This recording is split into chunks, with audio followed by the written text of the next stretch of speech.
I go and I knock. All I had on me was a phone with an open line to my partner. That's all we had. This big dude opens the door. He's bigger than me. So he pushes me against the wall, and he starts patting me down like a cop would, right?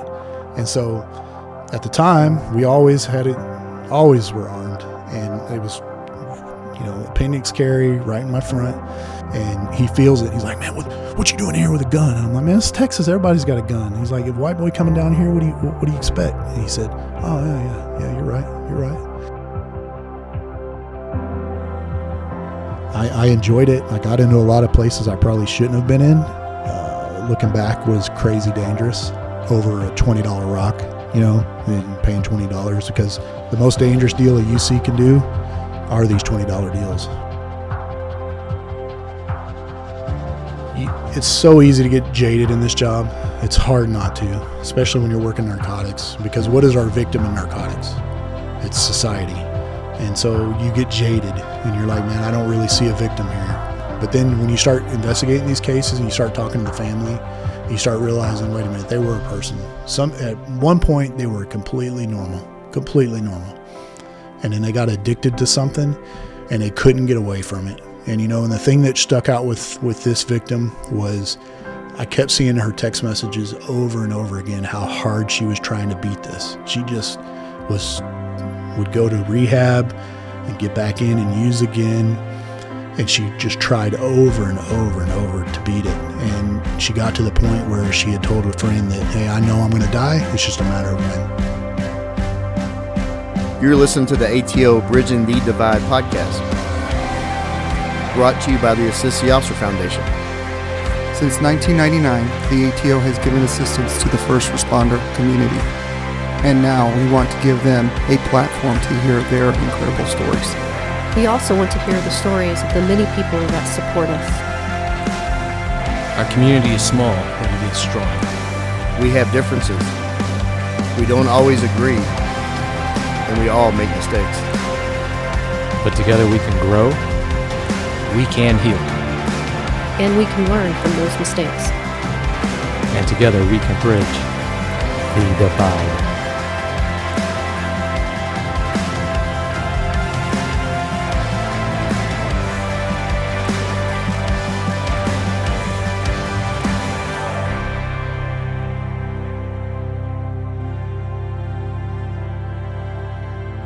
Serving others as a Dallas police officer is a calling rooted in sacrifice, courage, and an unwavering sense of duty. It means standing in the gap when uncertainty rises, being a calm and commanding presence in the midst of chaos, and choosing integrity and compassion even when the job demands everything you have. That calling is embodied by guest Sgt Bacon, who left behind a career in Missouri law enforcement and answered the call to Dallas, not in search of comfort, but driven by purpose and service. Since arriving, Mark has excelled at every assignment entrusted in him, earning respect through dedication, skill, and leadership. And he has become the definition of innovation and professionalism in every role he serves. Beyond the badge, he is also an amazing husband and father, grounded by family and guided by values that shape both his service and his character. As a Dallas police officer does more than enforce the law, they safeguard hope, build trust brick by brick, and commit themselves fully to the safety and unity of a city as bold and complex as Dallas itself. Mark, thanks for coming back on with us. I want to welcome on the co-host. Danny Canetti's here, Kent Wolverton's here, and Mark had so much fun on episode 127, bagging on people on the South East CRT days. You thought I'd come back for some more. Creating controversy. Yeah, creating controversy. Yeah. Mark, it was really hard to get you to come on and talk about, you didn't want to do one on your life and your story, and, I respect that. Not everybody, some people like to talk about themselves, but you're really not one of the people that like to. But I put it to you a way that this is for your little ones when they're older and your family and their families. That way they can look back and we preserve your law enforcement and life history. So here we are. Yeah, and this is a unique medium that we have these days. And you're right. You put it that direction. I was like, okay, that makes sense. I might give this a shot. Yeah, we'll be gentle. I hope so. So, yeah, but other people listening right now are probably cringing. I want to talk about early life growing up. Where'd you grow up? Can you talk about the family dynamic in that Bacon household? Yeah, so I'm from Missouri. I grew up in a little town called Nixa, Missouri. Just anybody that knows that area, it's kind of right between Branson and Springfield. Loved where I grew up. It's kind of an outdoor paradise. I grew up outside, every day, just enjoying the outdoors. That was me growing up. Just one of those kids, fishing, swimming in a river. It was literally every day. And I loved where I grew up. Family wise, it's me, my brother, mom and dad, and my granny. My granny lived with us my whole life. Yeah, so we had 5 in the house. Wasn't a huge house. And my dad did he's a salesman by trade. So he, was able to put food on the table for us, through sales. Small school district I went to. Most of the guys, either their dads were all blue collar or we're in the farming industry. Several good friends of mine that grew up on the farm. So, it was just out in the country. I graduated with like 175 people. So, small school. Did you play sports? I did. Played pretty much everything that involved a ball. Football, basketball, baseball, ran track. Just, I guess, found that I had was athletic enough to play a lot of these sports. So, and played football and basketball at a high level. I was pretty good at both. And, track was just kind of a secondary thing. Somebody said, hey, you're kind of fast. You should probably go and run track. And it turned out, I was actually pretty fast. You got some wheels for a big man. Yeah, definitely. How tall are you and how much do you weigh? 6'2". Right now I'm fat, so I'm like probably 250, 260 right now. But in high school, I think my senior year I graduated, I was 210 pounds. At 6'2". Yeah, at 6'2". Yeah, so it's a big kid. Yeah, definitely. Played linebacker, outside linebacker in football. So it was. I definitely can move, and I've always, like you said, I've always surprised people with that. Blew Brian Candelaria away in a sprint in the parking lot. Right, and every chance I get, I'll rub that in his face. Oh, you need to. Yeah. That was quite shocking to see because it wasn't even close. No, yeah. Again, I'm not trying to brag on myself. It's just one of those things that I still remember vividly the first time I went out for track, and they're like, hey, line up and try this, because I had no idea what I was going to do. And it turned out to be the 100 meter. And, I won by like 15 yards, and I was like, okay, there might be actually something to this. I might want to stick with this and do this. So it was a lot of fun. Since I've known you, you have a competitive nature about you, that it came from that, right? Definitely. I would say before then, at some point, developed this idea of competing, and I compete at everything. I don't care what it is. We could sit here and, take turns trying to flip a bottle and I'd compete in it, right? Like a Michael Jordan. Yeah, absolutely. And it was just always fun to me. Always played to win. That's what it was about. So you also had a love for a sports team that was not in your state. Oh, absolutely. Yes. So big football fan growing up, and a little bit of history here. So the St. Louis football Cardinals left St. Louis when I was probably 8 or 9. And they went, of course, they're in Arizona now. Yeah. They've been there. A lot of the young kids probably have no idea that this even happened. St. Louis, yeah. Or how they came about having the Cardinals name in Arizona, right? So in Missouri, you're a fan of either Kansas City or St. Louis. There's usually not any in between.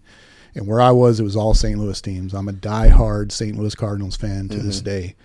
And, just kind of left with a void at a football team. Well, you start getting into high school, and the Cowboys really start. That's the 90s. The 90s Cowboys. Holy cow, right?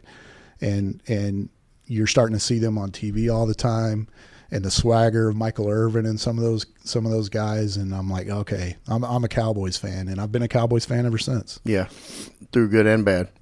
Yeah, mainly bad now, right? Yeah. I mean, if you would have told me in '96 was the last Super Bowl, right, and I had just graduated high school, that we would not only have we not been back, we've not even been to an NFC Championship game since then. It's unbelievable to me. Yeah, I don't know if you saw that Netflix documentary about the Cowboys. Did you watch that? Yeah, absolutely. Joe can quote it verbatim if Yeah, you like. I can. Right. Yeah, No, I'm about the same boat. Yeah. It is, man. It brought back a lot of memories, but also depressed the hell out of me. 100%. Absolutely. Yeah. There were times I teared up in it because I love those guys so much. Nothing wrong with a good sports cry. Absolutely. At 100%. So, when you got out of high school, what happened in college? Yeah, so I was not the guy that was. Maybe it came from my parents. I don't know what it was, but I wasn't definitely just going to go to college, right? I didn't want to spend the money on an education where I wasn't real sure what I was going to do, right? Mm-hmm. Rewind just a little bit. In high school, one of my neighbors was a Missouri State highway patrolman, right? And he was part of what they call the major case squad there, where your more rural counties, this goes on anywhere in the United States, but your more rural counties will get together, 4 or 5 counties, and they'll say, hey, we're going to pool our resources and we're going to create a major case squad where if a homicide happens in this county, then we're going to activate this team. And we go from maybe 1 investigator in whatever county it is to now we have 5. Plus, it usually will have the state resources. And that's what he did. He actually investigated some pretty high profile murders in that area. And I was just always fascinated by it. And that was really kind of my first seed of maybe I might want to do this.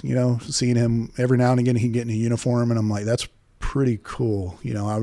And so I was really starting to kind of lean towards maybe I'm going to do police work of some kind. But when I first graduated high school, I was working with my dad, and I did that for about a year before I really started looking at becoming a cop. Yeah, I was going to ask you when you got interested in that field, but it sounds like that trooper. There's always Definitely got you thinking that way and planted that seed. What was that uniform like they wore? So in Missouri, they had the campaign hat, right? And they're very strict. I don't know how DPS is here, but in Missouri, they're very strict uniform standards, right?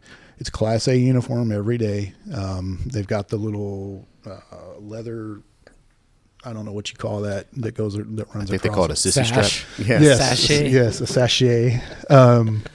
But they do look sharp. You got to say they look sharp with that campaign hat cocked down, right? And no, troopers look amazing. Yeah. You see them even in our state. I mean, absolutely, they're always sharp. The uniform is incredibly pressed. Yep. And even to this day, they have to wear long sleeves until April 1st. So from October 1st to April 1st, you don't wake up and decide, hey, it's warm today, I'm gonna put short sleeves on. No, it's long sleeves with the tie on, right? So it's we see a lot of, in this department even, we've seen a lot of uniform changes as the culture kind of changes, but not the highway patrol. They stuck with it. With the uniform changes or sometimes standard changes. Definitely. Yeah. And we'll get into that a little bit too. Yes. So, it is odd to see that trooper uniform in a short sleeve. I'm so used to seeing them in a long sleeve because it just doesn't, especially if it's a tie on, but wearing a short sleeve and a tie doesn't look too good. It looks different. Wearing short sleeve and a tie? Yeah, short sleeve uniform and a tie. Yeah, you look like an accountant. Yeah, like you should have someone from pocket, the office or something. Pocket protector. Yeah. So I was going to ask what appealed most about it, but you kind of It seemed like you. Well, you would hear his stories. Like any cop is going to have Right. great stories, right? Mm. And he had phenomenal stories, right? This was a time period when, they would chase literally the wheels off for anything, right? And you'd hear about these chases he's been in and all of this different stuff he got to do. And as a kid, like in high school, you get paid to do that, really, and that was okay. There might be something to this. This sounds really interesting to me, Where did you apply when you said, okay? Tell me about the decision to say I'm going to do this. How'd that go? So my now ex-wife, when her and I first got together, we actually moved to Texas. A lot of people don't know this. My in-laws were in Texas already, and this was 97. I moved here, and I actually started attending a junior college, Weatherford Junior College. Got a few hours out of that, but at that time, all I wanted to be was a highway patrolman, right? I was down here for a while. I was going to see, if Texas was going to be a fit, but to be honest with you, I didn't like it. I wanted to go back home, and so it's what I ended up applying with the highway patrol in 90. It was the last part of 97. I would have turned 21 in the academy. I would turn 21 in 98, and I made it to the last step. It was a kind of a 3-panel interview at the very last step and at that time it was more, you were interviewing in front of their brass. I think it was major level and above, right? And I made it to that step, and I got cut. And they told me later, they said it was just because we had so many in the class that were older and a little more mature than you. Otherwise, we probably would have taken you. But I'll be honest, it turned out that was a blessing. Yeah. Because we'll get into it in a minute, but you get into this city policing, right? It's so much more fun and involved. Dynamic. Yeah. I'm really kind of glad my career went the way it went. Yeah, so is Dallas. We're happy to have you here. Right. I'll talk about the department you ended up applying for. I did not know you lived here and then went back. That's interesting. I'd never heard that from you. So the funny thing is, in 98, I almost applied for Dallas. So I was in taking some criminal justice classes at Weatherford Junior College, and the professor at the time was talking about Dallas and saying, I cannot remember what was going on. It's maybe something with the pension at the time. I think you came on about that time, right? Well, the pension at that time was booming. I mean, that was a big draw for everybody coming to Dallas in the late 90s. Right. There was something that was going on that he was basically saying, hey, I wouldn't go the Dallas route right now. And really that's the only reason I didn't apply at that time. That and the fact I wanted to go home. Right. So the other department I was looking at was Springfield, which again, right at home. Springfield's a fairly large town, about the size of Abilene, 170, 180,000. But they were on a hiring freeze. We used to have those a lot back then. We even in Texas, in the 90s, there was a lot. DPS, Paul, my brother Paul, Yep. It took him like 5 or 6 tries to get DPS, and he was actually in the hiring process of Dallas, and DPS called him, and there he went, and he's, Right. 25 years later. Because we were having these hiring freezes everywhere, and they were stuck in a hiring freeze. So where I grew up, a lot of my family comes from central Missouri, a little town called Rolla. And they told me, hey, the Rolla Police Department is hiring, right? Small town. And I was like, that might be a good idea to go get a little experience, get my certification in, and either apply for Springfield later or, maybe reapply for the Highway Patrol. And Rolla hired me, put me through my first academy in 2000. I think I started in March of 2000 in my first academy, and then was with Rolla for about 3 years. Good times though. What was that hiring process like there? So you would go in. It's not civil service, so it's a little different, right? There wasn't a strict. This is the way we have to do this interview process.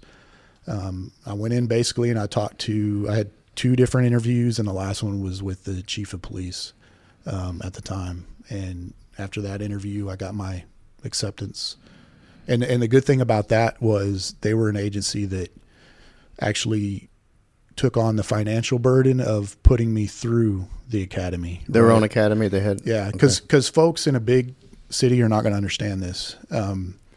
Here, when you get hired, you get put through our academy, right? Anywhere else in the state that doesn't have an academy, you have to pay, or an agency has to sponsor you to pay. And back then, that was like $4,000 or $5,000 to go. I don't even have a clue what it is today.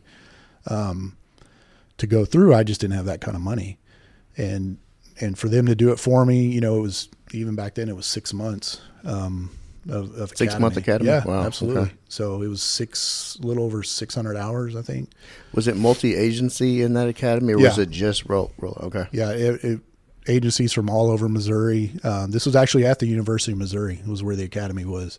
And it was in the old Hearn Center up there. But yeah, there was a ton of people in that academy that weren't attached anywhere. And by the time the academy ended, they all had jobs. You know, people were hiring them. They probably had like some of these departments had scouts going into this to try Absolutely. to recruit people. 100%. Yeah. How'd that feel whenever you finally got that badge and you got put out there? Oh, it was great. You know, you go through the whole ceremony, the badge pin, and all that good stuff, and then you come and you get the reality of police work. You know, I was put on deep nights with my first trainer. You know, and you're going from call to call, and then this is where it comes in, like with the highway patrol. My first month there, I was just like blown away. I'm getting paid to do this. This is awesome, right? We're going call to call, and even in a small town, this is what people struggle in a big city to understand is even your small towns, depending on where they're at, you're going to see some action, right? Your bedroom communities around Dallas, they're going to see some action, but any town that's kind of off by itself, right? I'll give you an example like Corsicana here in Texas. Corsicana, I guarantee you, is busy, right? Just because it's the biggest town in any direction for like an hour. That's how Rolla was. Any direction in an hour, Rolla was the biggest town. People came here to work. They shopped here. They did all that stuff. So we had our fair share of interest. Now, obviously not on the scale of Dallas, clearly, right? But, I mean, on evenings, it wasn't uncommon to answer 20 calls on evenings, right? Make 2 or 3 arrests because we didn't have the procedures at the jail like a big city does, so you could clear jail in like 15 minutes, you know. So yeah, it was nice. You didn't have a 2-hour jail nurse line, right? Yeah. Did you have a certain type of work that you gravitated to, though? Yeah, it was at first. I first started kind of learning that, you know, obviously when you're new, you're answering calls, right? That's what they teach you to do. You answer your calls. And then you start learning, hey, I want to do some proactive work. So the first thing I started stumbling in on was DWI arrests, believe it or not, right? Like, because up there I could do a DWI arrest in 30 minutes, you know? So I cannot see you being a DWI guy. I actually enjoyed it, you know? And then that's when it started.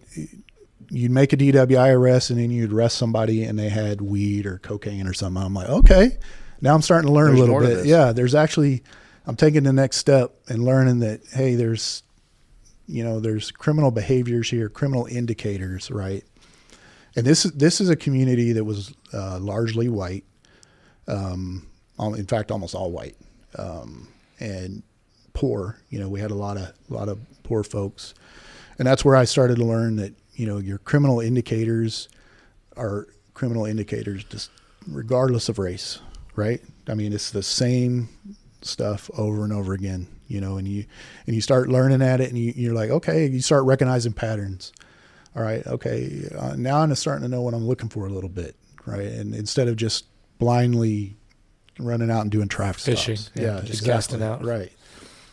Now, so, what was the predominant drug there in that city? Oh, it's methamphetamine by far. Yeah. And this is back in the day. So when I joined the police department there, the clandestine lab, where we, you know, are scientists in air quotes, were making meth, in the back of a van or, way out in the woods somewhere. Bathtub. Yeah, in a bathtub. That was at its height. And at its height, Missouri was by far and away the leader in clandestine labs mainly just because of geography, right? And so, and you started to learn the telltale signs. You had what they called Smurfs. Can you explain that? We know it is, but just for the listener. So a Smurf would go out, and one of the key ingredients when you're making methamphetamine was you had to find ephedrine, right? So where do you find ephedrine? At least at the time, Walmart. Yeah, the easiest ways, exactly, right? So a Smurf would go in and buy, they would buy 300 boxes. They'd literally clean out the shelf of the Walmart or Walgreens or whatever it was of pseudoephedrine, right? And they would take it to your chemist, and he would steal the other things that were needed, like anhydrous. Our farmers started noticing, hey, my anhydrous is a common chemical used on the farm. It's a fertilizer, right? And so when in your bigger farms, they have big cylinders that have this anhydrous in them, and they would start noticing, hey, it's empty, right? And they couldn't figure it out. And in fact, that was one of the first times. I'd only been there about 6 months, and our sheriff's department did a reverse sting on a anhydrous cylinder at this farmer, and they got in a shootout. They like a probably 5-minute shootout, just all out, like multiple shots fired and before in a pursuit, the whole nine, right? And that was a big deal. Yeah, of course. Yeah, and it's because they surprised somebody, one of these meth heads that was stealing that anhydrous. How do they steal it out of the silos? They basically, so you would steal, their first step is to steal some propane tanks, right? So and we were just learning this at the time. We all know this now, but I don't, but I'm interested. Yeah. Well, your hardware stores would start reporting, hey, we had, 10 propane cylinders stolen. And at first you're thinking, okay, well, somebody making a bomb. What are we doing here? And what we've started to find out is they would just release that propane, and then they would use that cylinder to siphon off the anhydrous out of the bigger one. And you can tell every single time because the brass fittings on it would turn green, bluish green, right? And so when you would pull somebody over and you had one of these, that was the first indication, okay, I got something going on here, right? And so, and that was one of the steps they'd have. Batteries was another one, because they'd literally pull the batteries apart. They would unroll them. If you've never seen a battery, Duracell. Yeah, I'm talking like a circular battery. Yeah. And you pull the protective coating off of it, it literally unrolls, right? And that's what they're using in there as their lithium source, right? And then I'm not going to bore you with all the chemical details, but you start putting all of that together, and you have a whole process to make meth, right? And you're making, a good cook at the time could make maybe, 10 grams or so, right? So it's not much. And it was nowhere near the pretty finished product that we see on the streets today. This was brownish, because they just didn't know how to wash it, refine it like they do now, right? So, and that was at the very high, it was everywhere. Motels, can't tell you how many times we would get a call from a motel manager. Hey, we were just cleaning up and we found some stuff in here you might want to come look at, and it's a full-on lab in there, right? And of course, what do you think they do? They take it out, vacuum the carpet, and put the next person in there, right? And it's like, no, you need to bring all that down to the studs, to clean it, because it's such a toxic environment. Wow. Well, the smell had to be just overwhelming. Yeah, it smells like cat pee. Yeah. Well, some places in the Grove, it's right. You can't get out of the car without smelling it. Yeah, and so that was the big thing that we saw a lot. I didn't really see, obviously, marijuana too. No heroin or coke. Not too much. Not at all. It was almost always meth. And of course, I always get a kick out of this too. When I started in Missouri, possession of over 35 grams of marijuana was a felony. Wow. Oh, damn. Yeah. So A little over an ounce. right. So you get an ounce of marijuana and you had a felony arrest. Yeah. Wow. But nice. Yeah. So Did it kind of like go doesn't Texas State Jail or and then? yeah. It was. Okay. I can't remember. It's been so long, but I think it's a class. They don't do the numbered system. It's A, B, C, D. I think it was a Class C felony. Oh, okay. Yeah. So when did you? I mean, you were on a SWAT team there too, right? Mm-hmm. Okay. Yeah. So nothing like our SWAT team, right? This was a part-time team that a you lot put together. A lot of agencies that their SWAT team they're part time. Absolutely. So, I was in good shape back then, and I expressed some. I wanted to get on the team, and believe it or not, I will say this about our team at the time. Our team leader was a former highway patrolman who had quit the highway patrol, came over to RPD.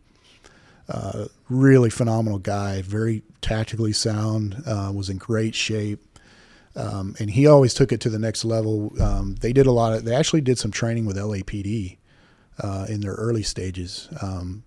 He worked some contacts that he had, and so there was some real knowledge there that they had. And the other thing that we had going for us was Rolla is maybe 20 miles from Fort Leonard Wood. And so we had a lot of former soldiers, right, of a lot of former MPs who had retired and then came to work for us. We had a couple of special forces guys, right? So there was some knowledge there. A lot of talent. Yeah, there. absolutely. We just obviously didn't have the budget to train all the time. Part-time team, get activated for different things. Was activated one time when our Rolla was in Phelps County, neighboring county where my dad actually grew up in Dent County. One of their deputies was killed in a standoff, and we were actually activated for that, running Code 3 down to that county when the situation resolved itself. By the time we got there, so it was stuff like that constantly. Missouri, especially the Ozarks, is king of, like Texas is too, and especially like East Texas. You have a lot of your groups, your hate groups, your anti-government types, right? So we did a lot of woodland training. I went through several courses at Fort Leonard Wood because we were constantly being tasked. Like the Marshals Task Force would ask us, hey, we got a guy that's holed up, on his family's farm that's 130 acres, and we need to go get him, right? So we would put in the woods, and we did a lot of nighttime stuff. It was a lot of fun when we were actually being able to doing some work like that. We haven't even gotten to Dallas PD yet. Right. I know. I still got, yeah. It was a whole career. And I do want to, how was that transition and why Dallas? Now that I know that you had a Texas tie-in, is that what happened here? You decided to? Yeah, kind of. So let me go to my time as a sheriff's deputy. Okay. Right. Oh, so, shoot. Yeah. That's what I knew. I knew you were sheriff's deputy. Yeah. I didn't know about Rolla. Yeah. So I knew about Rolla. I didn't know about the sheriff. So I leave Rolla and I go to work at the sheriff's department. This is at Christian County, where I grew up, right? And I've been there for a while. Had been involved in a shooting there, where a guy, he was a former law enforcement guy, and he was on methamphetamine or something, been up for like 3 days, and he decided he was going to go murder his family when a 911 call came in, right? So we go out there and confront him, and it's one of those deals. He ended up having to use deadly force. I didn't shoot because I wasn't closest to him at the time, but that was kind of my first, critical incident. Yeah, definitely critical incident.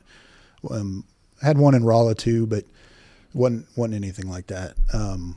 So anyway, I think I was actually off on that deal when I came down here to see my in-laws, and there was some billboards on the down around here because they lived out in Weatherford at the time, but DPD was doing a big hiring push. What And year it was that? 2006. With the bonus. Yeah, definitely. Yep. Bonus. But here's they what were got me. touting the retirement, how great it was. Plus, you get a hiring bonus. So that's what got me. So this story happened. So I had come down here, was looking into it. I was kind of debating on, man, I really don't want to. I just am not the city type, right? But I go out. I'm back up in Missouri, and I'm working, and I get a theft call, just a theft call. And I go out, and this guy, he's living on a golf course, living there by himself, probably $500,000 house, right? And I'm taking his information about this theft, and I'm looking around, and he's got all this fire department memorabilia, pictures of him in fire uniforms. And back in my head, I'm going, how's he affording all this, right? And I think he could kind of get that vibe because he just starts telling me, he's like, oh, I was in California, and we had this pension. It was called a drop. And he starts explaining it to me, and I'm like, wait a minute, I think this is what I was reading about Dallas, right? And he's like, yeah, and I retired, and I had all this money. And, of course, I made some money off the house, obviously, because I think he was in the L.A. area, So, and you move out to Missouri where it's dirt cheap to live. That's a pretty easy thing to do. So that's when I was like, okay, I really am going to start looking at this, because if DPD has that kind of retirement and I can do this job there, absolutely, I'm in. So let's give this a try. And there you come. Yeah, so 2007, now it's 2007, I think April is when I started the testing process, and then hired out in the pre-hire program in, I want to say May, I think it was. Where'd you do pre-hire? At the soap unit. Oh, nice. Yeah. So, there's worse places to be. Yeah, it wasn't bad. Could have been illegal. Yeah.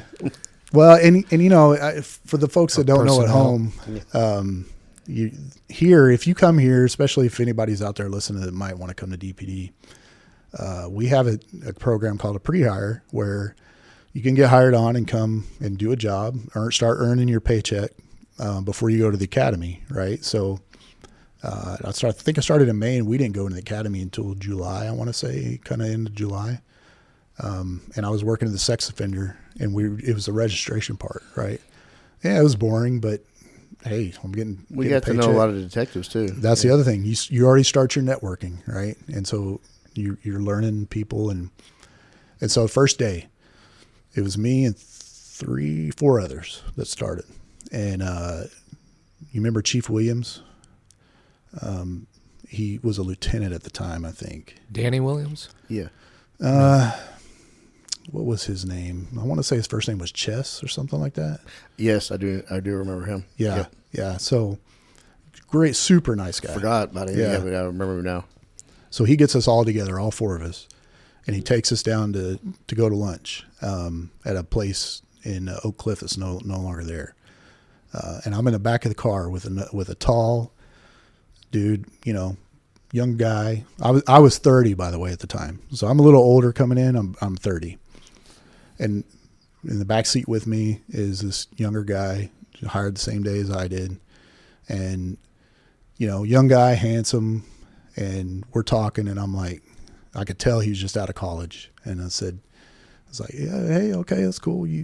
Where'd you graduate from? He goes, yeah, you wouldn't know. He's like, it's small college in Missouri. I'm like, give me a shot. And he said, a school known as Missouri State. Now, Missouri State is in Springfield, right? So I grew up there, and I'm like, well, are you serious? You just graduated from Missouri State? Yeah. Okay, that's cool. That just happens to be where I'm from. He graduated in 2006, right? And he's telling me he's from St. Joseph, Missouri, and that's up north in northern Missouri. And y'all had not met until Never, not one time. And, running around in, pretty close proximity to each other. And it turned out to be Dave Roach. Yeah. So that's how we befriended each other, and went through the academy together, and ended up becoming partners, and still great friends to this day. That's an amazing. Yeah. I didn't know he was from Missouri, but that starts to, it adds up now. Yeah. Is it tracking the dots a little now? bit, yeah. Yeah, definitely. So what was Dallas's reputation as a PD from the far outside looking in? What did you know? What were we known for in your eyes? Well, I'll be honest. I didn't really know. Mm-hmm. I didn't, because I didn't grow up here, right? So I didn't know. All I saw was, here's an opportunity to go to work for a big agency, right? That's Great pension. Right, absolutely. Great pension, a big agency, because, coming from a smaller agency, I speak that language. I teach across the country, and that's my advantage is I can talk to those smaller agencies the same I can the big cities, right? Because I understand where they're coming from. And you're coming out of that smaller agency, and the one negative you have in any smaller agency is you're just not going anywhere, right? If you are the same age, or you started roughly at the same time as somebody else, and they get into CID, for example, well, you may not have that opportunity to get in there for another 10 years, right? So here, you come to a big agency, you have the opportunity to do a ton of stuff. Variety. Yeah, absolutely. Quickly. Very quickly. And I was looking forward to that. And then as I move here and I start getting involved in DPD, I start realizing just how class act of an agency this is, right? And just, you don't realize how DPD is looked at in the rest of the country until you go somewhere, right? I go somewhere teaching, and they say, "Hey, where are you from?" Dallas PD. It's like, oh, really? You from Dallas PD? Yeah. And I mean, this agency has just always had that. Like, I'm not trying to knock Houston or San Antonio or any of them, right? But when you talk about the state of Texas, everybody usually talks about Dallas PD, right? I agree, and for good reason. I mean, I see why. Well, we have Dallas has been just a ship magnet for major events before I was alive. Absolutely. Right. We had a president killed here, and it's just right. This city, and I agree with you 100%. When it comes to standard of law enforcement, we're not even the biggest department in the state. But I'm sorry, I think Dallas PD is thought of before Houston or Austin or Fort Worth. Well, I even look back at, I hired on just a year prior to Mark, and so we were seeing the same thing. The attraction for it, I've seen the posters, and the officers look great in their Class A professionalism, and then you would see pictures of the helicopter unit and mounted and SWAT and traffic, and so, like Mark is saying, these opportunities, and that's what I knew. It's going to a bigger department. There's going to be opportunities for work experience. And you talk about our Class A's. I genuinely think our Class A's are some of the best in the country. Our badge is the best. At 110%. It's the best looking badge. And I think when we are in our Class A uniforms, that is the sharpest look that there is out there. And the other thing, somebody pointed this out to me. I've been on a few years, but they were like, "Look at those pictures. You got some up here on the wall." From like the 50s and 60s. And it's the same exact uniform, right? We have that tradition where we've not really changed it. I mean, we've relaxed. Like, we got our Class Bs and that kind of thing now. Now we have faded purple hats, right. Right. I get it. But when we have that Class A uniform, that picture over there, he's using the exact same uniform that we were in. And I love that tradition part of this. Well, we're in a Class A, and I've talked to Pena about this, and he loves the Class A look too, but that's all we knew for the longest time. And Class B showed up, and I was one of the long holdouts. You and I held out for a while. Yeah, I didn't. Yeah, we were together on the, but going, because I thought they looked like pajamas. They felt like it too. Yeah, they did. That's what got everyone into it. They felt like it. But once started wearing, well, I got extra pockets on my legs here, and I had the whole drug bags here. Yeah, for what we were doing. Yeah. Yeah. And crazy enough, it seems like every division, as soon as they came up with a new idea or some other paperwork you had to do, they made it pocket sized to where you could stick it in your shirt pocket, and there was no room. Like, you couldn't carry anything else in those pockets, and I mean, there was no room to carry anything. And when you're working police and you're given that opportunity to have those extra pockets on it, you're like, okay, I can do this, But you mentioned the troopers' look in Missouri and how professional it looked and the kind of impact it had on you. And I often think of that's what it was back in the day with Dallas. Like, we were rolling around wearing shiny buttons. They could pop off at any moment. Yellow stripe down the I mean, we had pouches of these extra buttons because they would pop off when climb fences and chase bad guys. Or how many times did you tear those pants? You know, It seemed like monthly. Right. Yeah. And then it was always a beating to go back to the quartermaster to get. So you just work right out the holes. Remember in the doing dry cleaning weekly? Weekly, yes. Yeah, I was bad about that.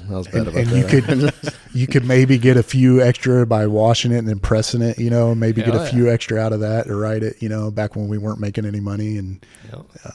Yeah. Wow. We looked good back then. We did. That is a fact. Yeah, very professional. And look, man, you would sweat your ass off in the summer in those Class A's. That was the biggest reason I didn't want to go 2 days was the heat here. Yeah. I'm not going to talk about at length South East CRT days because we've already done that podcast. There's already another. Yeah. But that was one of the biggest things I was honestly worried about was the heat because I just didn't want any part of it. It is so hot here in the summertime. Yeah. So in the academy, what was that experience like? You know, you hit it off the bat with David, and then how was the rest of the academy? Can you talk about some other classmates? Yeah, I had a pretty good class. Got along great with everybody. It was kind of hard for me though because I was prior police, right? So and you were probably much older than right. And the hard thing is our academy, especially at the time, was more of your maybe boot camp on. That's kind of a strong word, but it was definitely very rigid. A little bit paramilitary. Absolutely. Trying to be. And I think that's what's frustrating for anyone who's a little older going in. Right. Yeah. And I'm watching some of these other officers because we didn't have an in-service back then. If you did your training, you had to come to the academy, right? Yeah, I remember that. And I'm watching these other officers showing up wearing tennis shoes and their uniform and that kind of thing. And I'm thinking, okay, all right, so there's definitely, right, we're being told that we can only wear our uniform in a certain way. But then I'm seeing it out on the street. It's a total different thing, right? And my own experience, I'm like, okay, easy. And then there was some instructors there that they took glee in. Yeah. You know, and they didn't have a whole lot of experience themselves, you know. So that was the hardest part. But I also knew because I had done this job before that was what was that 8 months at the time? Was that what it was? 8.5 months. Yeah. That was 8 months of days with the weekends off, right? And holidays. Full benefits. Getting paid. Right. And I was not going to get that at any other stretch in, you know, at least for another 10 years was my thought. That was just not going to happen. So I actually enjoyed it. What was the best memory and worst of the academy? Boy, that's tough. Probably the funniest was we had a sergeant down there, great guy. And he was the type that he was hard, but he hated everybody equally. So you respected that, right? Like, you know what I'm talking about? It was Lawton. Yeah, Sergeant Lawton. Yeah. Really enjoyed him. And he had a very kind of a dry sense of humor. And very dry. Yeah. I think you had graduated probably by the time this was taking, but we were there, and this was back when Dallas was pumping 8 classes through, right? And averaging about 30 to 40 a class, I think. Right. And so, like I said before, in-service wasn't separated at the time, so we were all at the academy together. And we got punished a lot for stuff that in-service officers came down and did, and we took the blame for it, right? So we're sitting there in class, and all of a sudden the red shirts come flooding in. And you know what that means, right? Anybody that's been to the academy, I could see it all in your faces. You're like, okay, I know exactly what that means. Here come the red shirts flooding in. And it's on your feet, you know, and everybody jumps up, and we're all at attention.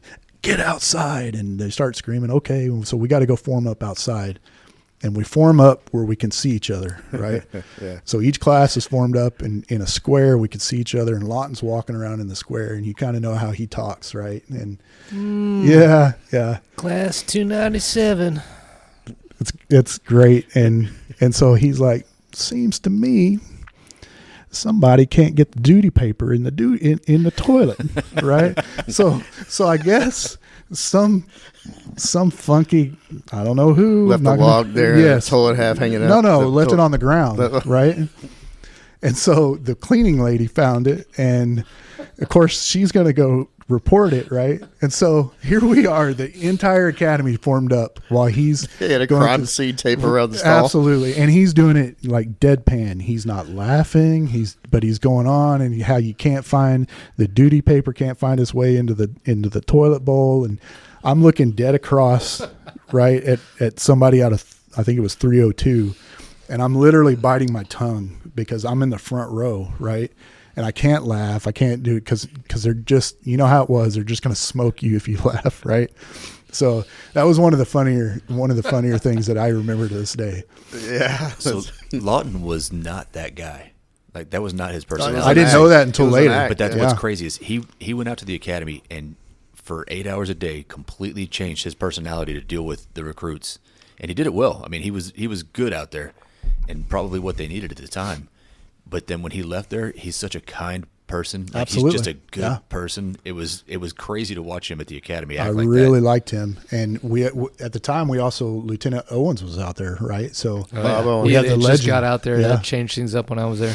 Yeah, and we had a legend, and you don't even know it at first. It wasn't until I was probably 2 or 3 years on I realized, man, this guy was kind of a legend, and he was out there at the academy. You know, got a Owensville named after him. Yeah, right. Absolutely. I have a question though. How did Dallas PD's academy equate to the academies you did in Missouri? So I will say this. So in Missouri, when you're going through the academy, it's difficult for them to get too specific to a certain agency because they're training you for multiple agencies, right?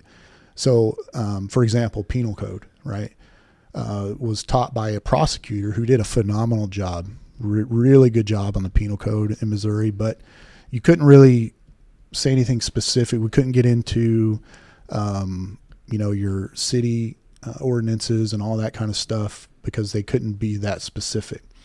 But here, when I went through here, you were so well prepared, at least on the book side, that by the time you hit the street, that, obviously you needed to learn how to do that kind of thing. But they did a phenomenal job here preparing you for being out there doing it the DPD way.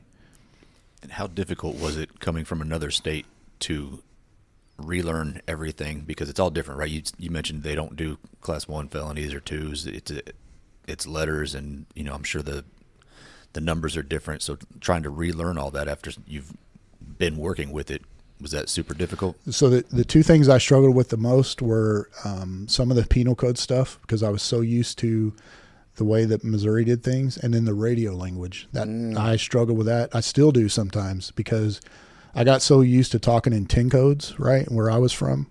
And then you come here and we talk more in signals, right? This is what you don't see it too much anymore, but because we're all going to kind of that plain language. But here we have a signal for everything. And there was sometimes I would slip and say a 10 code on the radio, and dispatcher would just be like, "So what? Say that again?" And I'm like, "Oh, excuse me," and then go back to the other way. But that was tough. You probably had more of a point of reference though than most people coming in, because you had a fundamental understanding of case laws that and offenses. Just an idea of how to do it, and like, for example, I remember so here in Dallas, when you go through the academy, another really neat tradition I think they do here is your academy class assigned a class advisor, right? And that class advisor is generally somebody that's on the street, and they, get selected to come and basically shepherd you through this academy class and help you out with different things. Ours was Mark Johnson, right? You guys remember Mark? We called him the Swede, right? Because he was a gigantic man at the time. He's not nearly as big as he used to be, but he was just this gigantic dude that looked just like the Swede from Heartbreak Ridge, right? So that was his nickname, was the Swede. And Mark Johnson, great guy. But in his spare time, one thing that I really liked about him was, in our spare time, he would actually start putting us through scenarios, right? Kind of preparing us for different things in the academy. And one of them early on he put us through was a domestic thing, and he kind of purposely made us park, a little bit further away, and then we had to walk up on this domestic occurring outside.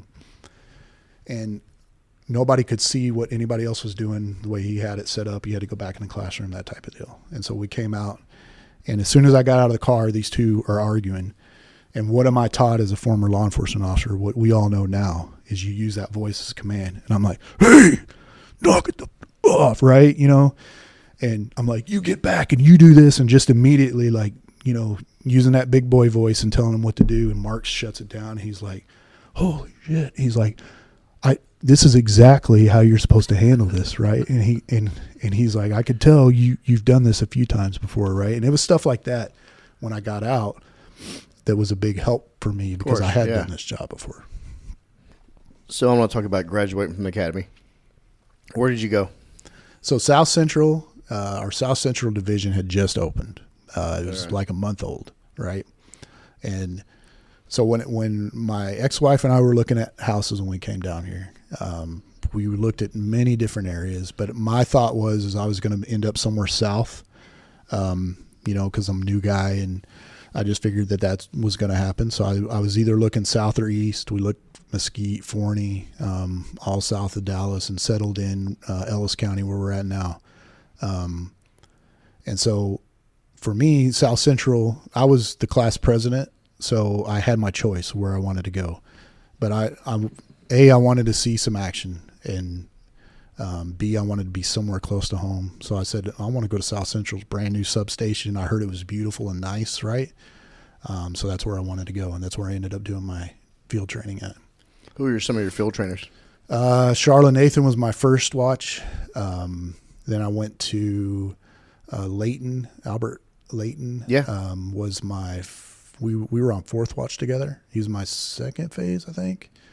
And then Les Richardson. Oh, man. Was my third. Wow. Yeah. So let me tell you about Les, right? Yeah. So Les was a good guy. Mm-hmm. A lot of folks didn't get along with him because he was really, really hard on his rookies, right? Very. But I think it was because maybe I was prior police. But we hit it off, and I'll use this word lightly, he was not the most we're going to go out and get into some stuff type of guy, right? But one thing that he did that I thought was genius, that I always thought I would have done had I ever trained, is he gave me a copy of what he called the Les OP. I don't know if you guys ever heard of this. Yes. No. Yeah. Yes. So he would take a binder. He'd do this on his own. He'd take a binder, and he basically created on a single piece of paper, he created a SOP, if you will, of what to do on every call you could ever encounter. So take it for example, a homicide. We all know this, but for the folks that don't know this, if we go out and we have a signal 27 as a dead body on the ground, right? There's a whole checklist of things we got to do. Right. We got to notify the ME. We got to start calling homicide, sergeant, and all this stuff. And as a rookie, we all know it now, frontwards and backwards. But as a rookie, you're like, oh man, what do I got to do? I forget. You're nervous about who I got to call and this and that. Well, you would pull that out and flip to homicide. Oh, okay, this is what I do. I got to ask dispatch for this number. I got to do this. And you just write down the checklist, and you'd never miss anything, right? And that was by far the greatest thing that he ever did for me. And he was actually a good guy. His career ended under controversy. Under controversy. Hey, but baby, hey, I'm on a call. Yeah, but hey. No, he was always real nice to me, but I saw him kind of torment. He was a character. Yeah, he was a character, but he tormented some of the other rookies that I saw. I'm like, man, I'm glad I'm not there. Yeah. He actually told me one day I was getting beat up by a rookie that was having some problems. And again, I don't hide it well in my face, so I'm kind of moping around the station a little bit, and he goes, excuse me, Senior Corporal. He was the Black Sean Connery, right? 100%. So cool. Like he was a DJ. Yep. He was on the radio before Absolutely. being a police officer. Said, excuse me, Senior Corporal. You seem to be a little bit stressed out, if you will. Your job is not to be stressed out by these rookies. Your job is to stress that rookie. And I was like, holy cow. Like, he just 100% boomeranged me right there, right? And if you get the reference, you get it. I won't go too much further into that one. But, yeah, he just flipped it on me and was like, don't be stressed out, man. Like, your job is to stress them out. Like, go make him have the problems. You don't have any problems. You know what you're doing. He doesn't know what he's doing. Absolutely. And I was like, mind blown. And then he just walked off and he almost floated Smoking everywhere a cigarette. He was so smooth Cigarette, with everything. shotgun in hand. Yeah. No, he was like a 60s cop planted in the 100%. He was Early very odds. old school. Yeah. You know, he smoked, always in yeah, Class A. Absolutely. He had a very rigid schedule. Like, I knew what we were doing every single day. What about when you approached an intersection with a stoplight or a stop sign? It was always, he was always calm down. And did he ever talk on the PA mic with you? Yes, constantly. Oh yeah, that was another one. He'd pull that PA mic and he would just cuss people, right? Like we'd be driving and somebody would do something crazy and he'd just be on that PA mic, and I could still see him because he'd talk like this with his hand. And what gives you the right to do this? On the MF. Yeah, He only yeah. spoke in complete sentences, Yeah. or like absolute complete sentences. It was never a yes or no. It was an absolutely, that would be correct. Well, and the other thing he did that I even to this day I totally agree with him. When I came here, I was shocked at how poor the report writing was. Right, because where I came from, we had, when you go to jail, officers here won't understand this, but when you go to jail in most other communities, you have to do. There's a couple forms you have to do. You have to do the prosecution report, and then you have to do the probable cause statement. Right. In small agencies, you have to actually type all of that, right? One is a little bit lighter version. It's just your probable cause, right? And the other is more detailed version of what happened. Here, it's all one document. We type it on the computer at jail. It produces what we call the warrant, and we sign it. Most officers have no idea that that's two separate documents, right? But I knew that. I knew that from being there first, my first agency. So when I get here and I'm like, my first trainers are telling me, hey, this family violence arrest needs to be no more than 3 lines. And I'm like, what? How is that even possible to have? I couldn't believe it. But anyway, long story short, when I got to him, he reads my first report and he's like, he looks at me, I'll never forget. He goes, "Are you dumb?" And I said, "No, sir." He goes, "Then why are you writing like this?" And he's like, "This is what I've been shown." And he goes, "No, we don't do this. We don't." His thing was, we don't abbreviate this bullshit. This RP and AP and all that. Yeah, I want to see it spelled out. Yes, sir. That's how I do it, right? So I was like, let me do one my way and let me see if you like it. So I typed it like I would have. He's like, "This is exactly what I want to see," and he was one of the few that did that. Yeah, I don't know when our department, because he clearly had been doing it, showing and did it a certain way, but our department as a whole kind of went to the bare minimum reports for a while there. Yeah, I remember it's, hey, AP struck comp and face, injuries occurred. NFI. That's it. That's all you need to put. That's all you need. Yeah, and that doesn't really serve you too well when you get 2 years later when you go to court. Or your complainant comes down and drops the case, but you actually have enough to file on it, but you don't have anything because they didn't write a report at all. Right. So I want to talk about you going to Operation Disruption. We touched on it in the other episode, but can you tell the listener what that unit was, go a little bit more into it? So when I first got here, I was in training probably when I first heard about Disruption, but it was basically a unit that went to all over the city, and they went to all of the biggest crime areas in the city, and all they did was basically what their name was, disrupt crime. You just put bad people in jail is what you did. And, every day that was your assignment. And so, in Little T, I rode with a guy. So back then, you guys know, it wasn't uncommon on Little T for your Little T partner to have maybe 6 months more experience than you. Right. Yeah. And so I rode with a guy, he's no longer here. Great dude. And he was constantly wanting to get into stuff. I was too. We were making dope arrest and all this other stuff. And he ended up going to that unit, and then I wanted to go. And I found out later that Dave wanted to go, Dave Roach. So we actually interviewed and were hired at the same time. Who was the guy? Tommy. We called him Tommy Bobby, but I'm trying to remember. His last name was Hughes. Bobby Hughes. Yeah. Didn't he end up going to Mesquite? I don't recall, to be honest with you. Yeah, either Garland or Mesquite, one of the two. Yeah. Good, really good, solid dude. Just a little high strung, but yeah, he was a lot of fun, especially when you're a little T partner and neither one of you know anything. So yeah, you got to kind of be high strung if you want to do that type of work. Definitely. So when you got over there, you and David both interviewed at the same time. Did y'all go together? Yes, we went at the same time. I had gone to Southeast from South Central on the first bid. The first time I was eligible to bid, I went to Southeast, and I love Southeast. And so we were at Southeast at the time when that happened. And then we knew we wanted to ride together, but they wouldn't let us ride together at first because we had to kind of get broke in by a more senior partner. And 6 months longer than you. Yeah, exactly. And really that's what it was, because that whole group was so young on the department.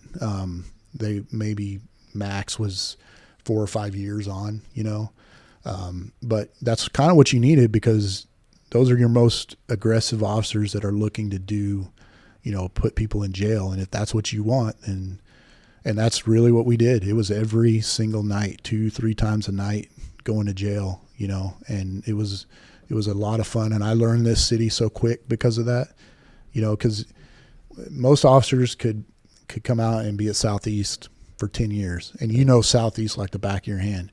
But if you had to run code up to a citywide assist at Northwest, you're going to be lost, and that was my advantage from disruption, was I really knew this city well because of that, because we were all the different channels. You had free reign of the whole city. Well, so they would assign you, they would say, hey, today we're going to go to these hot spots. We're going to go to Forest and Adelia on channel 2. Then we're going to go to South Dallas on channel 3. And then, hell, we may go up to Kit and Mayhem on channel 6, right? And you just knew, okay, I'm going to go in those areas today. And they were always changing, but it really was a good time. A lot of fun there too. And the mission was to go after drugs, guns, gangs. Our sole mission was just disrupt illegal activity, whatever it was. I had some guys that were very good on the gang end. I never really got good at that. I could tell you some gang indicators, but that was really never my focus. There were plenty of guys like me that were more focused on the drug angle. We had a lot of guys that were focused on, they would use their contacts with like homicide or robbery, and we would go after, this was before the days of fugitive units or and Metro. Yeah, Metro. And we would go after those suspects, but for me, it was always dope, always. And that's what we were expected to do every single day was numbers. Numbers. You had to generate activity and put up numbers. Yep. And if you didn't, then I remember Ruben Flan was my sergeant. Ruben had just promoted to sergeant. Great guy. Yep, great, phenomenal guy. And he would come to you if you hadn't made an arrest, if you went a day and you didn't make an arrest, he would come to you and be like, "Were you asleep? What was going on? Did you even work yesterday? I don't understand. How did you not get a single arrest?" And the message was clear, like, okay, I gotta do this. Just like all good things, everything comes to an end, and Operation Disruption wasn't immune to that. And as successful as that unit was, and as many numbers as y'all put up for years on that, it came to an end. Can you walk us through that story? Yeah, so to your point, at one time Disruption had 2 shifts, had a days and a evenings. It was pretty large. Back at the time when we came on, we had 3,700 officers, something like that. And we had a ton of people. But by the time I got to Disruption, we were just down to evening shift. And so I remember it just before the Super Bowl. Super Bowl was here 2011, I believe. Oh, the one out. Yeah. Just before the Super Bowl, Chief Cato came down. Chief Cato was a 2-star at the time, came down to talk to us in briefing. That wasn't unusual. Chief Cato was a worker, and he loved us. So he would come down and address us every once in a while. But he said, I want to do some rumor control just so you guys are aware before something comes out, but you guys are about to be disbanded. And he kind of went into the reason why. Chief Brown was here at the time. Chief Brown wanted to make units at each of the substations to basically do what we were doing, and we were going to be disbanded. And honestly, I remember we talked about this in the other podcast, but I remember sitting there thinking, this new unit at each substation is going to have a days and an evenings. Okay, well, that's cool. Maybe go to days, for once. But one of the senior peeps in there, one of the senior, really good guy, he brought up the fact that, hey, we haven't been around some of these substations in a good while, so they don't know us like some of the other people and that they see every day. Those that are making decisions on who they're going to hire for these spots. Maybe we should. Is there a way that we can get some kind of preference based on what we've done here? And they finally made a decision that they would guarantee us a spot on evenings. And so that's where I made my transition back to CRT on evenings at Southeast. David went with you on that? Yeah, me and Dave, we were by far the most experienced out of that group. Great group, though. We really had some really good guys in there. Chris Nielsen, Chris Cooley. Yeah, Grandy. Grandy was there. You had was there a female on that team? Not when I was there. Okay. No. But we really, really ended up having a very solid group of guys that really wanted to work, and put folks in jail. And that was the first time I kind of got an idea of leadership here, because my sergeant at the time had just promoted sergeant from, I want to say he came out of homicide. It was Arredondo. Yeah, he was a homicide detective. Yeah, and he had a ton of comp time to burn. And I think the hours were kind of conflicting with his schedule, and he wasn't there a lot. So I was, you couldn't actually tap in uniform, but I was kind of the one that was in, quasi in charge. So it was my first experience of, being that person, with in a small unit like that. As a PO. Yeah, I was not a senior corporal at the time. So it was interesting to say the least, but we had a really good time. I loved being back at Southeast, and doing some of the work that we did at Southeast. The contrast between the two groups, you guys being on days, us on nights. You guys did a lot in South Dallas. We didn't do so much in South Dallas. We preferred to stay in the Grove. Did a lot of stuff in the Grove, but some good times and good people too. I'm still on a group thread with half of them, and have been ever since. And we still talk constantly. Well, every one of them have gone on to do great things. And absolutely, they're in great positions now. That's if anybody's going to go to a big agency and you get involved in units like this, those are the people you're going to see in these specialty units, right? They're just people in disruption. I see them all the time. They're part of, whatever, some of them are task force officers now. Fugitive, SWAT, tons of guys went to SWAT, narcotics, that kind of thing. So and that's where Cooley's at now, right? He's actually at Haida. Okay. As a sergeant. Good. So that's a great spot to be. Oh yeah. Yeah. And he's so intelligent when it comes to some of this. So he's another unique police officer because and think about how many of these you've personally known that you'd be another example that has a degree or training in something else that you could probably make a ton more money than you ever made as a police officer, but you want to be a police officer and you're here, right? It's very unique to our profession that we see that kind of thing, and they just feel like they're called to be a police officer. And for me, it wasn't that way. This is what I was cut out to do, and that's the only thing I ever wanted to do. Yeah, most cops are just kind of, I'm not going to generalize everybody, but most cops are kind of blunt objects. Then you have the rare Swiss Army knives out there that are mixed in. Yep. There's those two personalities. Mark says he just knew this is what he wanted to do, and this is him. and then there's Cooley, like you mentioned, who could do anything but wants to do this. And both personalities, they work at this job because they want to be here. That's right. That's exactly right. And they want to serve Dallas. Yeah. And boy, we had a lot of fun together. That's for sure. Well, we talked in the other episode about you getting over to Days, and we had openings, and we had, I had my eye on you just based on your reputation, and also just meeting you in the gyms at Southeast, and Let me go back and give a shout out to Roach. So, okay. Him and I had partnered up off and on since probably 2008, right? Great friends, still are today. So that was hard for me. That was the toughest part of this, was leaving him to come to Days, right? But my daughter, I had her in 2009. And, I kind of I was enjoying the evenings. I've just always been that kind of person that likes evenings and deep nights. Never had any problem with it. Never had any problem with being off on Wednesday, Thursday, and Friday, right? Didn't never bother me.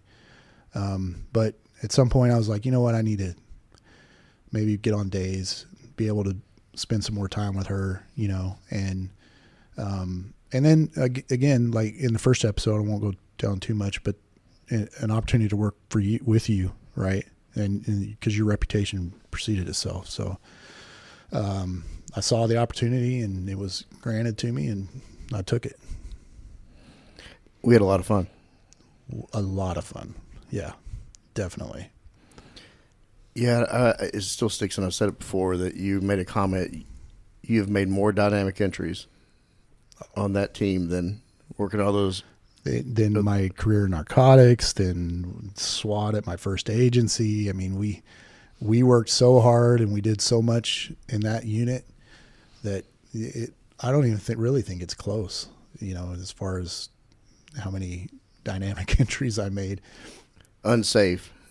Looking back, could have done things safer. But. Yeah, but honestly, we're working with what we had at the time. Yeah. And that's what we were given, and we did a hell of a job at it. Yeah. Right. And I'm proud. Like I said in the podcast, I'm very proud of what we did. Right. And anytime I hear anybody try to talk down about it or, say this or that about it, I'm like, oh, take it easy. It's a little bit of jealousy. You weren't there, and the numbers we were turning in, I'm proud of it. Well, anybody listens to episode 127 knows how we all feel. So yeah, no doubt. We had a lot of fun. We had a lot of fun doing the job, but we also had a lot of fun with the pranks. What are some of the funniest CRT moments you can talk about? It is so hard to narrow it down. There was one that I didn't get a chance to get to on the podcast that I still think is funny. We had, so back then we had a guy in our unit named Robin Rivera, right? Yes. Good dude. Me and Robin were riding together, and if you don't know Robin he's got one of these infectious laughs, right? And so when he'd start laughing, it'd get me going. And I'm the same way. Like I just laugh. It doesn't take much to get me to laugh, right?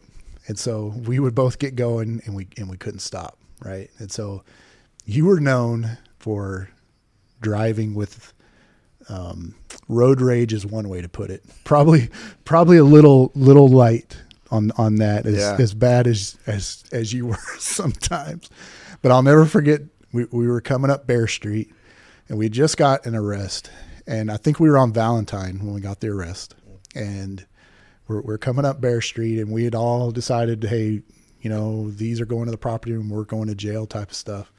And you were out front, and this car come off the feeder road there and pulled right out in front of you. And I could already tell both of us were laughing because you had slapped the glass, and I could see you in there talking. But what makes it even funnier, we were laughing at you and what was going on, but what makes it even funnier is as we come around, the clown show that was in that car, there was a guy in the car that had a blonde wig on. Yeah. Right. And it was one of the funniest sights I have ever seen.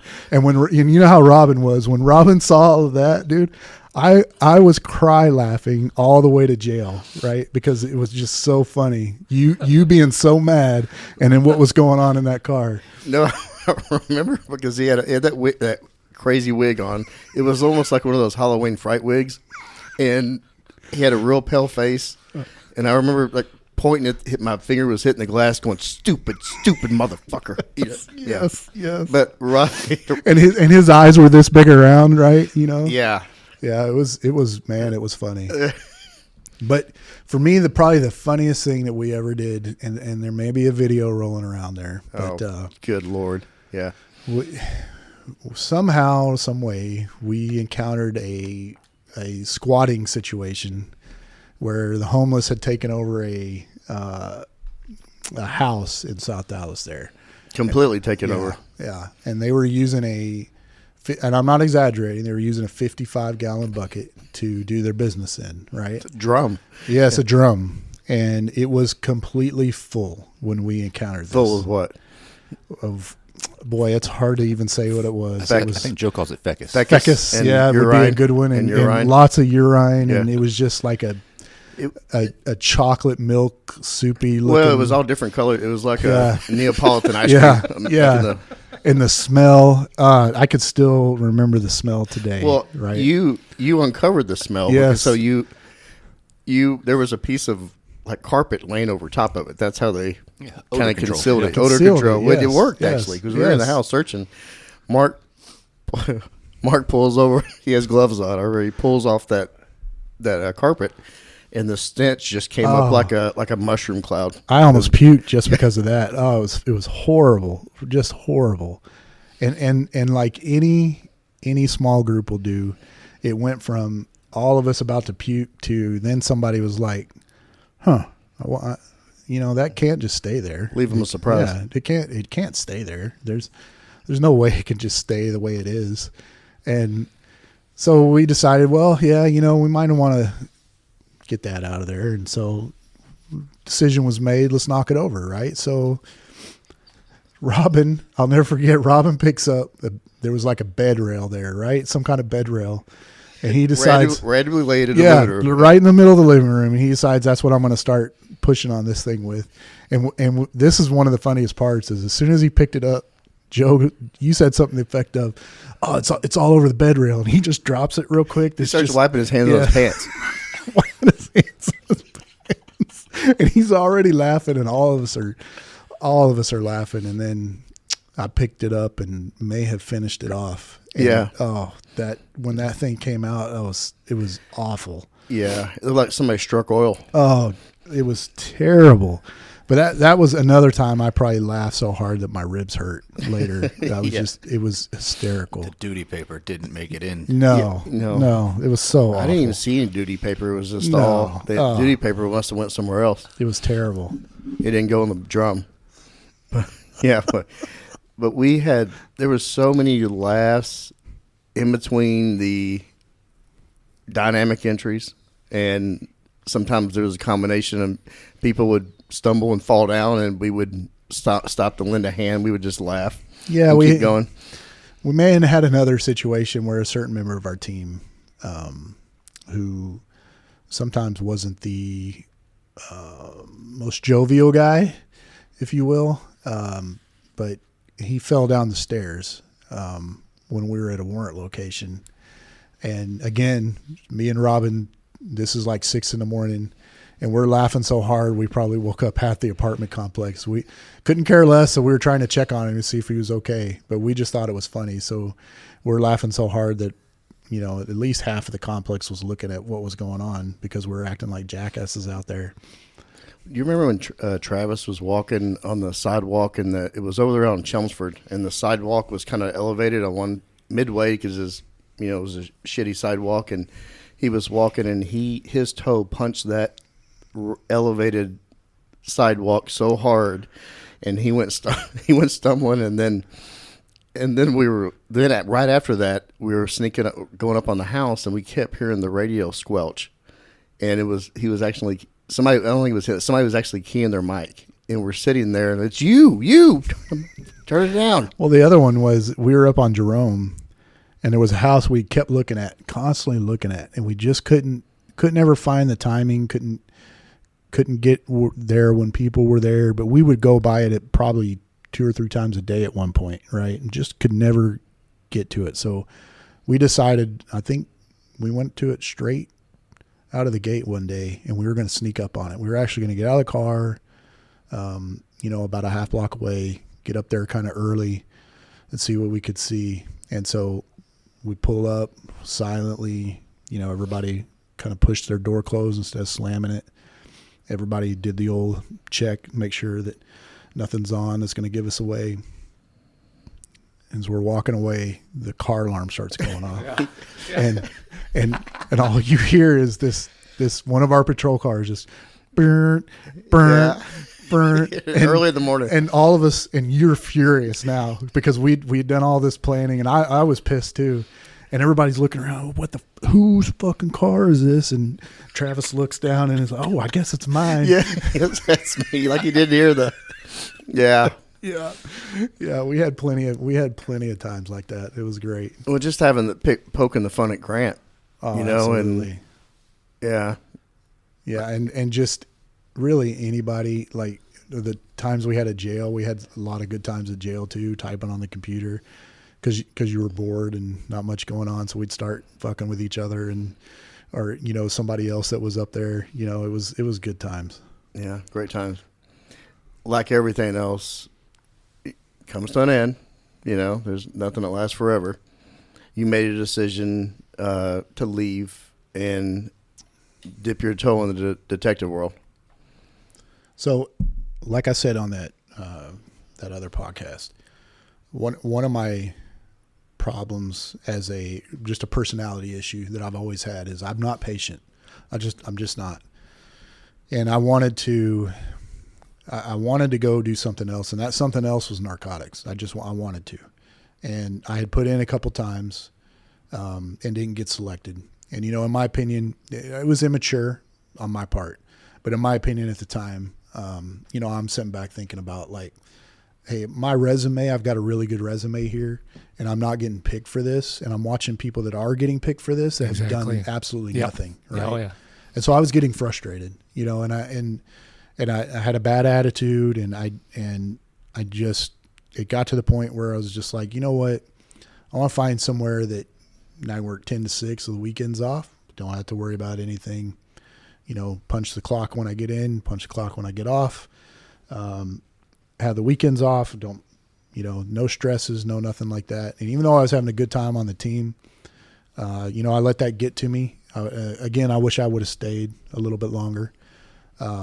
But one of those openings was family violence, right? And we all knew a guy there, Jobson, who had been a South East guy. And I had been talking with him a little bit about the unit. It sounded like a good way to get my, into the detective world a little bit. So I interviewed and got hired on and went to family violence. And that's exactly what it was. It was a great place to start. You got a lot of reps. Yeah, absolutely. You're never short of work in a family violence unit. You are so overwhelmed that you learn how to manage a case, right? You learn that, hey, I have all of this coming in, and some folks get overwhelmed and they get behind, and then we have the scandal that happened, where they had the officers had the cases in their garage, in lockers, and lockers, right? And so, so you start learning, hey, this is how I manage a case, and then you start learning from the detective side, hey, how to write a search warrant, how to write an arrest warrant, how to interview somebody, that was another big one. But thankfully, in the way that we operated when disruption, CRT didn't matter. I was never one of these guys that tried to just, fuck you, all this stuff to these people we arrested, unless they deserved it. If they deserved it 100%. They're going to get it, right? But for the most part, we all learned that if you actually know how to talk to somebody, you get a lot of information and a lot more cooperation, right? And so that helped me when I started doing these interviews of suspects, because I actually knew how to talk to somebody, right? You didn't go in there thinking, well, I'm a cop and you're a dirtbag and I'm going to treat you like a dirtbag because you're sitting across from me, and I just went in there and talked to him like a normal human being, Well, you've always had a calm demeanor. But the listeners heard your voice on here many times. That's how you always talk, and that's how you. And it's not just with us, right?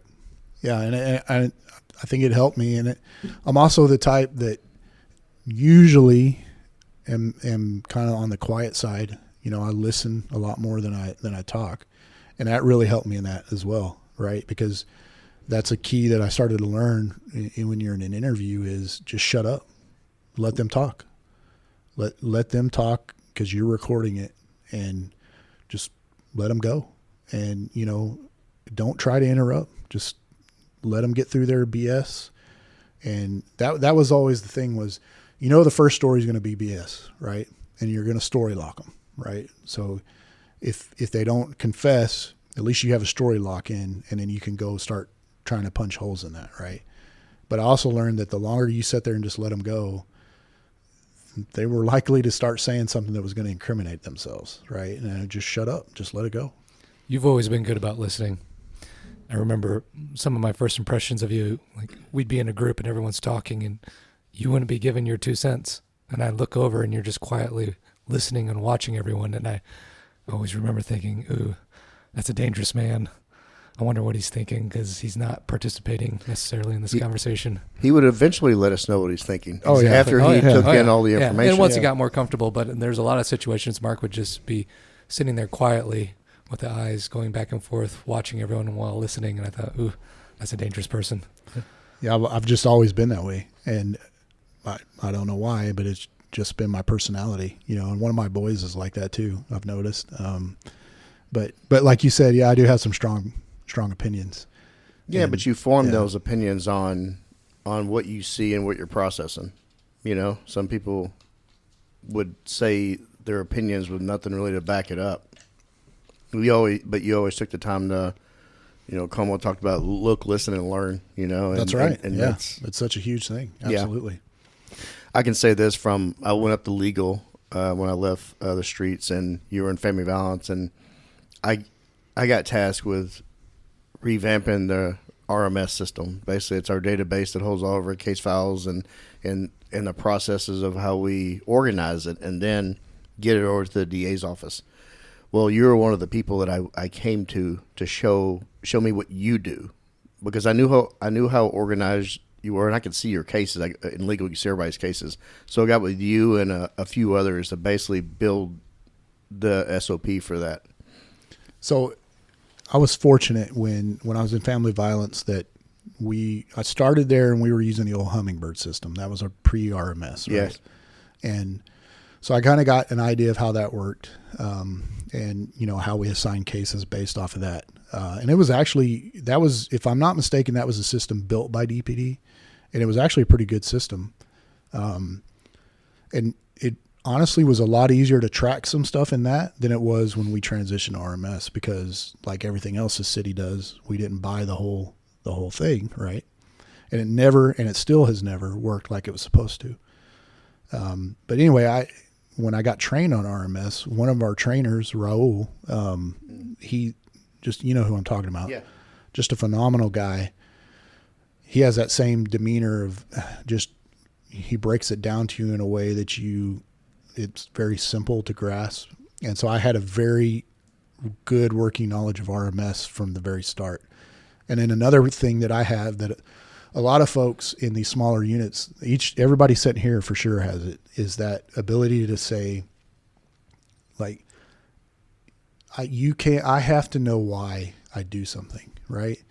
And I have to get to the bottom of it. And if there's a process that seems like it's inefficient, I have to figure out why it's inefficient and what's going on. You just can't tell me, oh, that's just the way it is. No, it's not going to work, because I'm going to have to find out, right? So, and that has served me. Dave Roach was the same way. That's served us a lot, and that's how we started to learn a lot of the knowledge we have, is because we weren't just sitting back and saying, oh, okay, that's the way it is. Well, we learned that this is why you do this, and this is why you do this, and this is why it all comes together to make a finished product. Well, looking at your case files and a handful of other people, the problem with RMS at the time, it rolled out in 2014. By the time I learned it and I started digging into it, was 2017, where there was already years of bad habits and inconsistency. So I could look at 10 different detectives' case files and have 8 different ways of doing it. And you know that you should never have that much inconsistency because it could lead to all kinds of problems, and it did. But yeah, yours, I could look at every one of your cases, and they were all done the exact same. Yeah, because it was the way I was taught, and you were taught a certain way, and it was broken down to you, and to the point where it said, this is why we do it this way. And it made perfect sense to me, so I never deviated from that, right? Because the whole point of a record management system is that every detective bureau should be doing it the exact same way. That way, if I have something that happens in my case as a family violence detective, I can go look at maybe this homicide guy needs something out of my case. Well, that homicide guy should know exactly where everything is in my case. That's why it should be standard, but it never was. No. Not only that, this is all getting exported out to the DA's office. That's right. So they're looking at this jumbled mess of stuff that's all inconsistent. Yeah, man. We could do a whole episode on the problems with that, just because people, some people like to cut corners, and they will find every way to cut a corner, and they definitely did it with the management system, and it led to a lot of errors. A lot.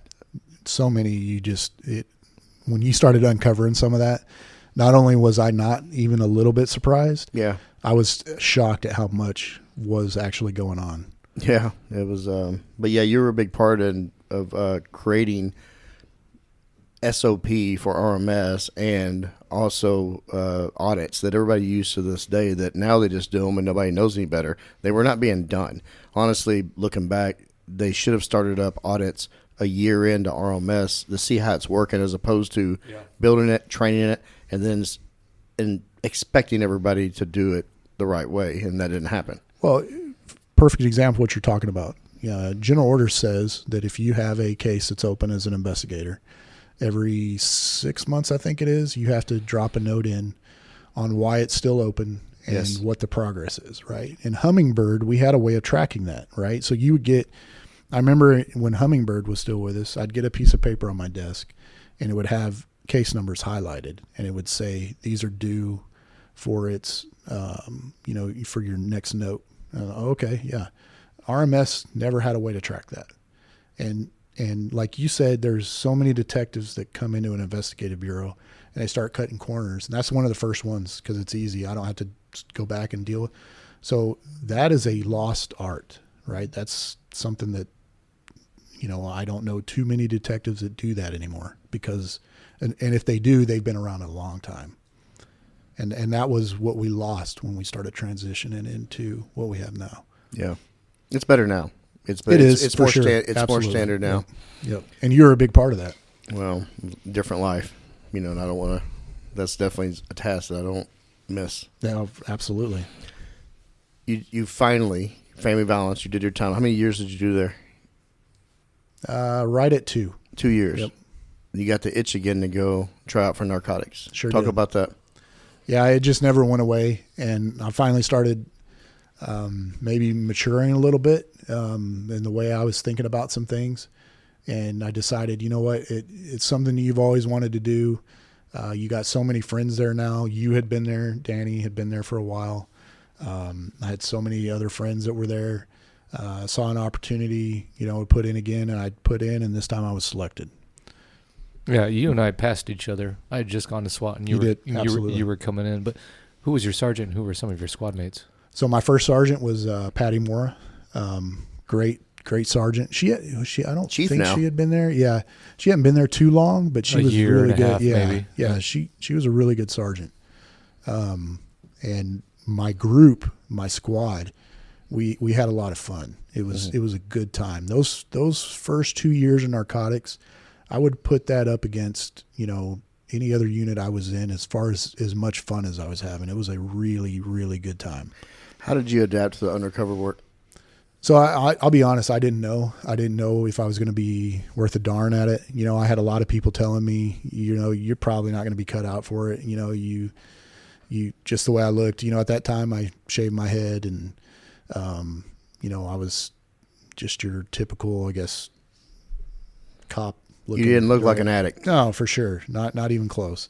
And, I was taught, or I was at least told that I probably wasn't going to be very good at it. But I took it as a challenge. I wanted to at least try it. And so what does every single narcotics officer do when they get to narcotics, right? Big Grow your bushy hair out in a beard. chain wallet. Yeah. 100%, right? So Bunch I of graphic tees. said, why not, right? Let the hair start growing, for long it was down to my back, and turned out I actually had a knack for it. Right? And a nice head of hair.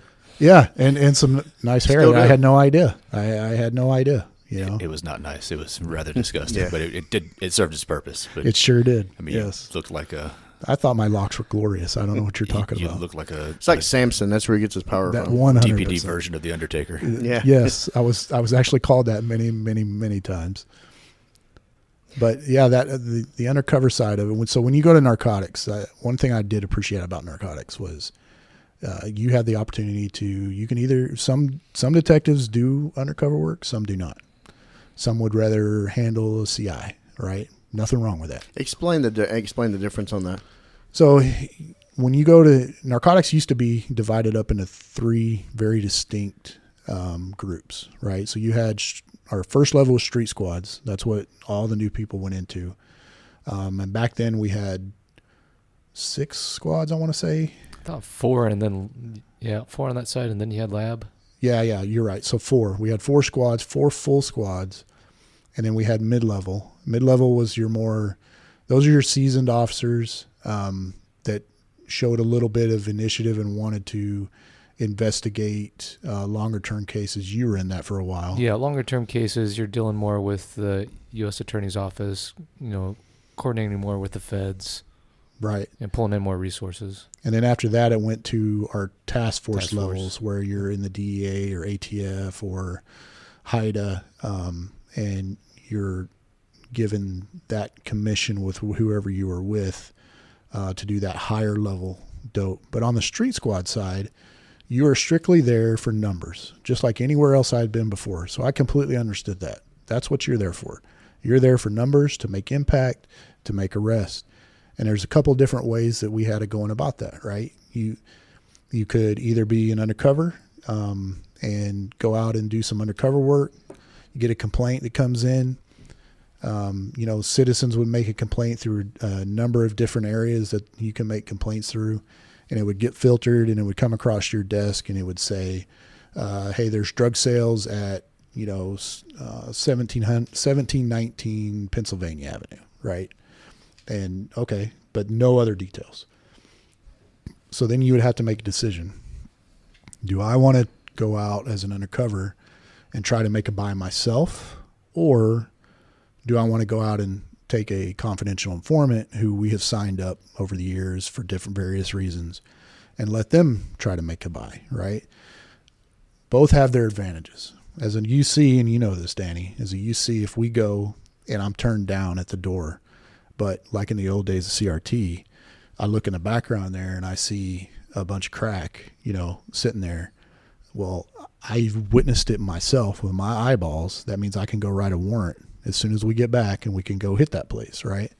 Whereas a CI, you can't do that because normally we wouldn't equip them with the video recorders or anything like that because we didn't want their faces to be on it, because we continually wanted to use them. It was for their safety, mainly their safety, but we didn't ever want that to get into burn them. Yeah. 100%.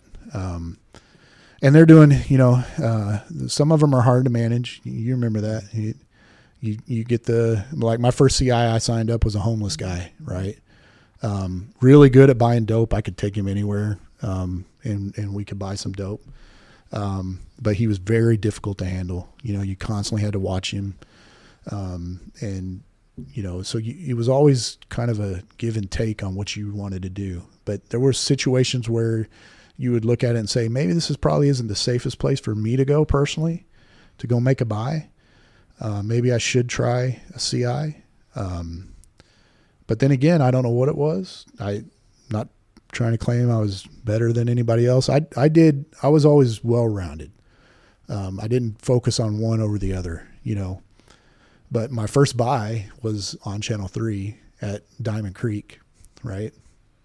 So my big ass walks into an apartment upstairs that I had a complaint on, and I knock on the door, and they say, come in, and I go in, and there's probably 3 or 4 good gangbangers in there, right? And they're bagging up weed. And, you know, I'm there, sir, can I get some marijuana, please? You know, because you don't know what you're doing. And they told me pretty much get the F out.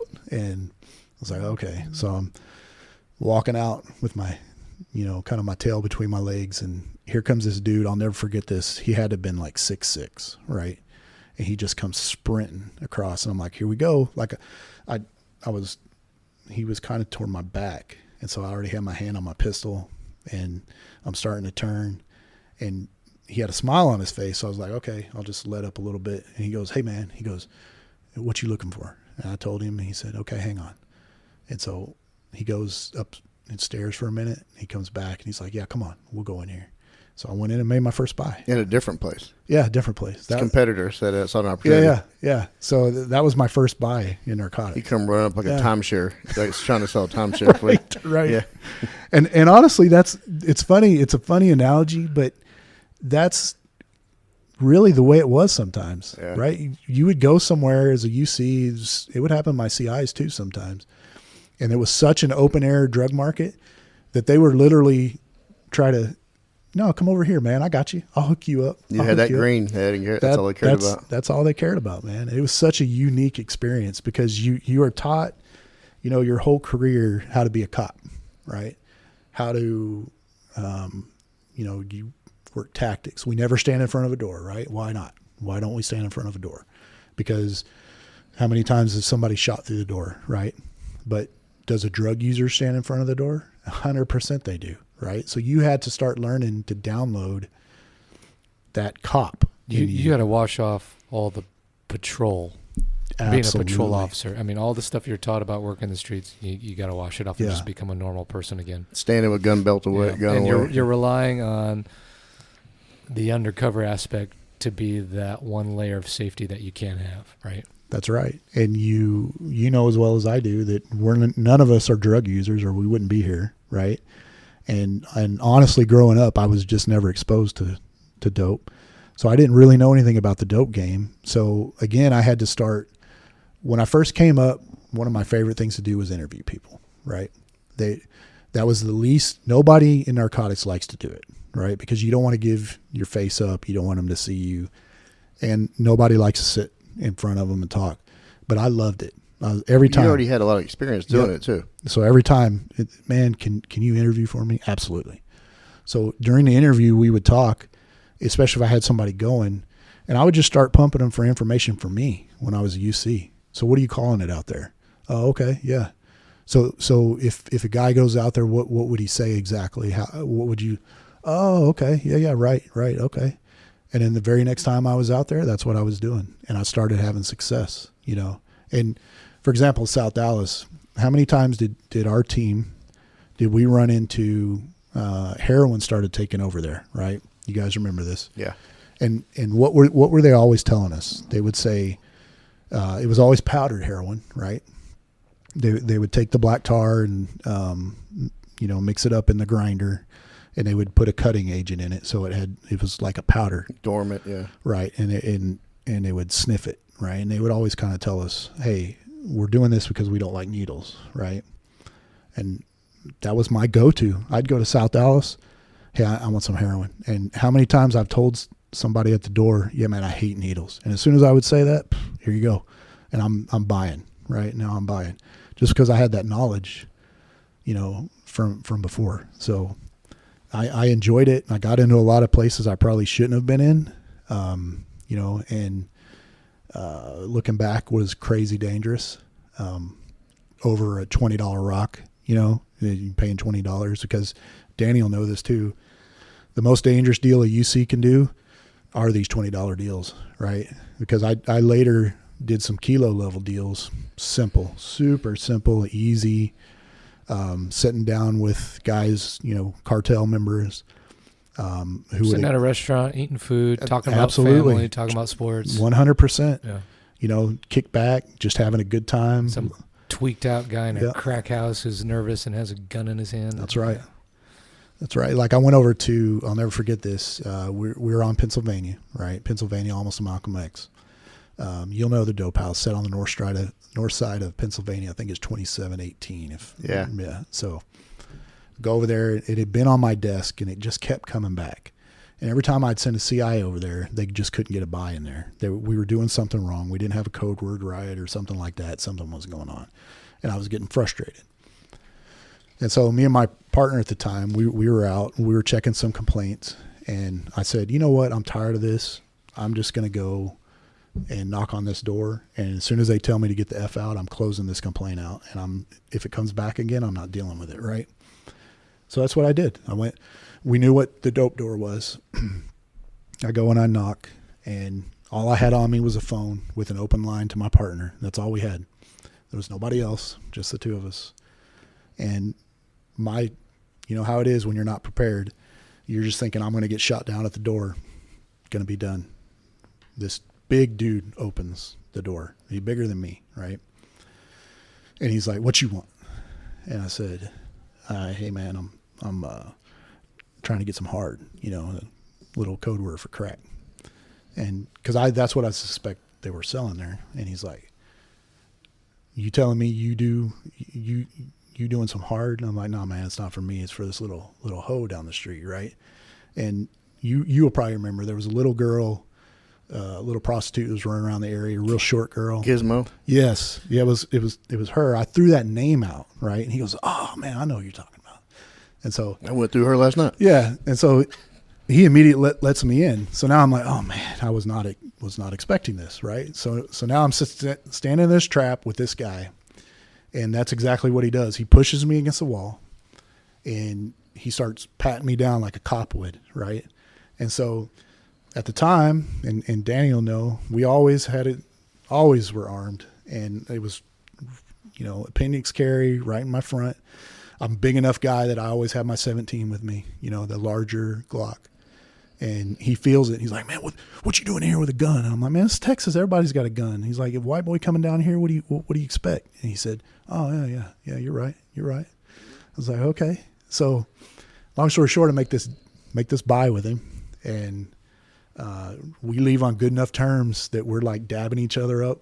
You know, as we leave, I get his phone number, hit him up to do another deal, go in, do another deal, super smooth, had no problems with it. And then SWAT comes and hits it for me. I think you were actually on the SWAT team when they hit it, and they just damn near tore the house down because it would have been such a problem. Was it all caged up inside too? Mm-hmm. Yeah, every bit of that it was one. caged. Yeah, I remember that one. And you guys took out the entire like Alpha Bravo corner of the house to where it just went like that. It sagged down. Yeah, I remember it like it was yesterday, man. It was a good time. Was he in there whenever they hit it? Yeah. So I had an arrest out of it, and yeah, it was fun. The other thing about working the street squad stuff is, like he was saying, it was just him and his partner out there. When you were in mid-level, like you would actually plan some of these buys extensively, like the location, and you'd have your whole squad supporting you and up and ready, and like, we're going to be here, we're going to be driving on this street, we'll have comms with you, the plan is to do this and call them out this way, we might trip to here. You have all these plans. When you're doing the streets, it's kind of like CRT, like you're just running into stuff. Yeah. And then going, and but it's cowboy, it's just you're going into this trap and you hoping it works out. You start going out and you start because you got to learn, right? And so I was always taught, hey, you know, go hit the corner boys up, you know, at your gas stations and stuff. And that's what we do almost every day, just to learn how to talk, right? Learn how they talk, learn how to talk to them. If you made a buy, great. If you didn't, if you got turned down, hey, what did I do wrong? I probably need to do this next time. You're just working on your craft, right? And so you start getting good at it, and you're like, okay, I'm getting pretty confident where I can make a buy pretty much anywhere, you know? And so it was a good time. For some reason, I really enjoyed the undercover side of what we did in Narcotics. I got to ask you, I've known you for a very long time. What motivates you? I mean, there's something in you that just self-motivation is failure of fear, or fear of failure. Yeah, I mean, it's it could be, I don't know. I just have always wanted to be, whatever it is I'm doing, be the best I can at what I'm doing, right? So if I don't care what it is, it's a lot like you, the same way. Like I'm over here where I'm at now, and I had no experience in this, but I'm trying to make changes and do this and just try to be the best that we can be, because I feel like my product, I want people to talk about, hey man, he was solid, his reputation was solid. And then our product for the citizens, hey, do as much as you can to help them out and whatever is going on, and be as professional as you can at it. Because this profession, you don't necessarily have to be. No, you can. That's a crazy thing about kind of the backside of that double-edged sword at DPD is you can literally do nothing, and you get paid the same. Yeah, you don't get promoted Nope. I mean, if you get a good reputation, you go apply somewhere, that kind of can follow you. Right. But you get absolutely paid the same. There's no incentive. No. I mean, how many, Danny will know this from being in narcotics, how many detectives did you know up there who did nothing? Oh, yeah, plenty. And still to this day, people think because I used to be on the SWAT team that, he must have gotten paid a lot. No, I get paid the same as Absolutely. the next senior corporal. It always fascinates me with people that are such self-motivators and where that comes from and why. Well, I think a lot of it, I think that's why there's so many of us that come out of these specialized units into places like narcotics and SWAT, because that's what they're looking for.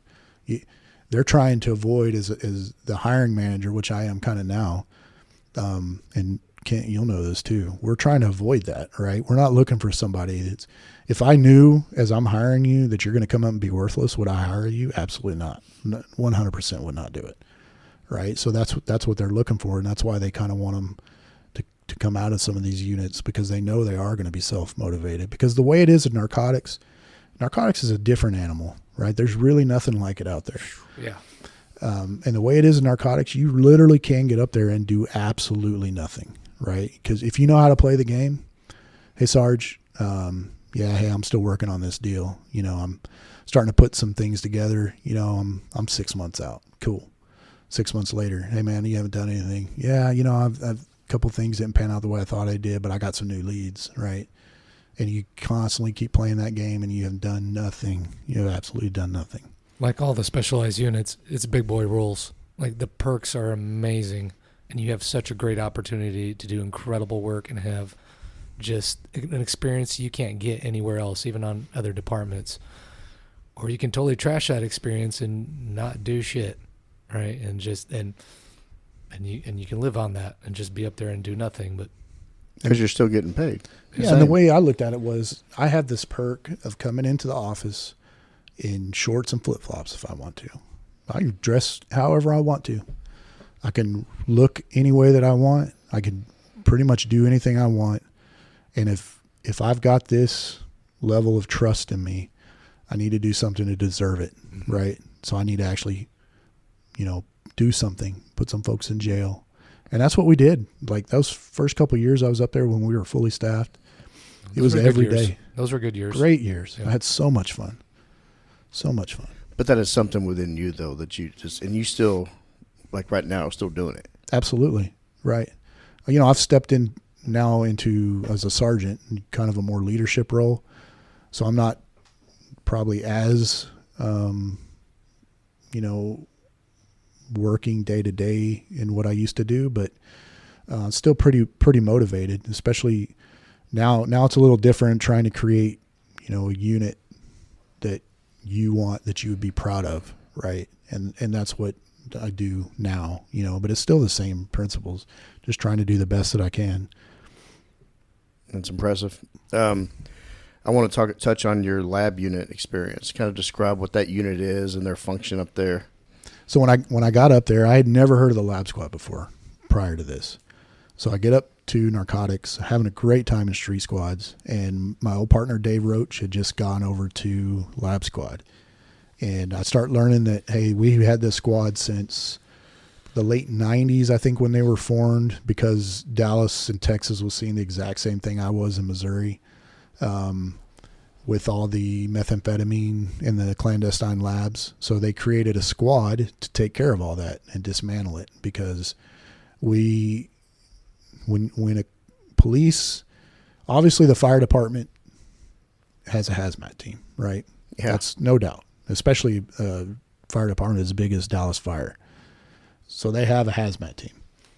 But what they are not trained for is what we need as cops is evidence, right? So the DEA put in a program years ago where they were going to start training locals, state and local, on how to safely dismantle these labs and then collect evidence at the same time. So I realized we had one of these squads. I had all this experience from Missouri. I actually liked it. I really enjoyed that side of it, the chemistry and all that stuff. So I wanted to go. And so I got picked when they had an opening. I got picked to go over there.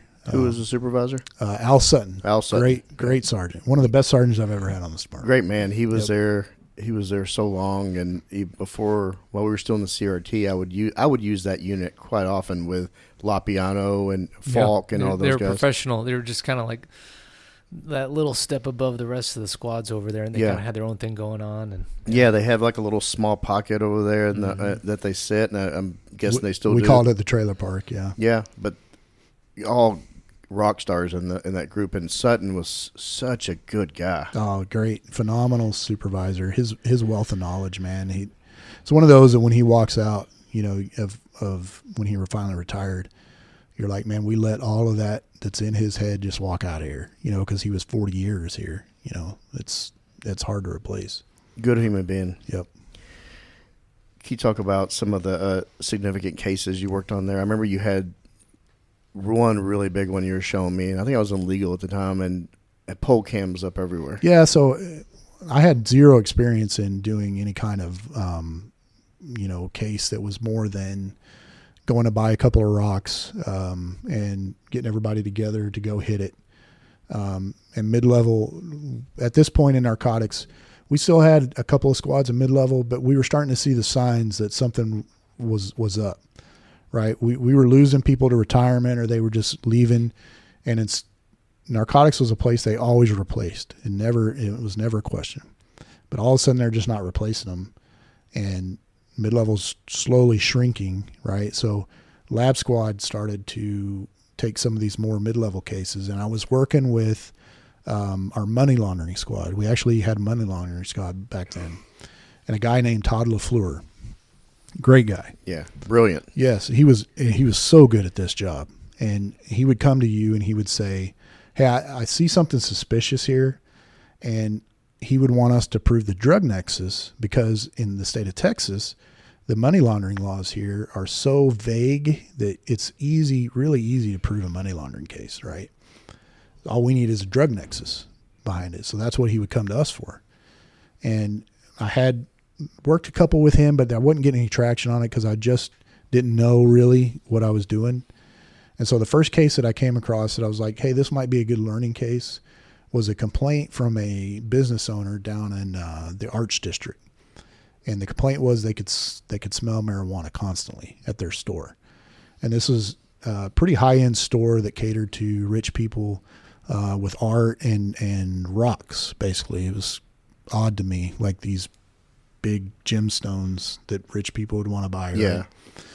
And so I went down there. Purple crystals. Right, exactly. Geodes. Yeah, geodes and all that. And I mean like thousands of dollars.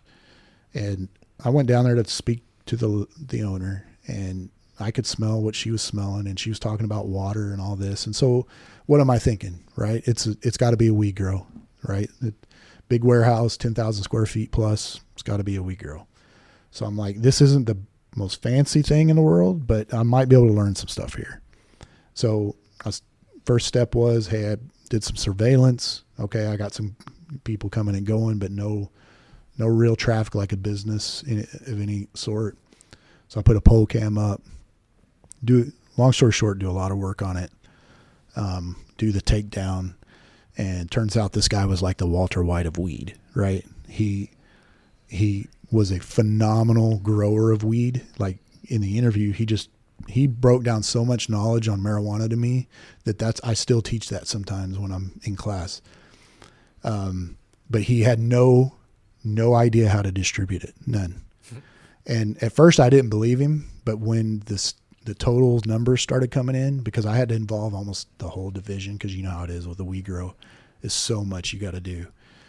And they started feeding me the numbers. Like we had 1,000 pounds of weed, right, out of this. And I'm like, that is a lot of product to have on hand. And that's wholesale price because he doesn't distribute. Yeah. And so it's getting farmed out there. And so this guy's like, he's telling me, and he's been robbed a couple times, and it was following Breaking Bad. It was just marijuana, right?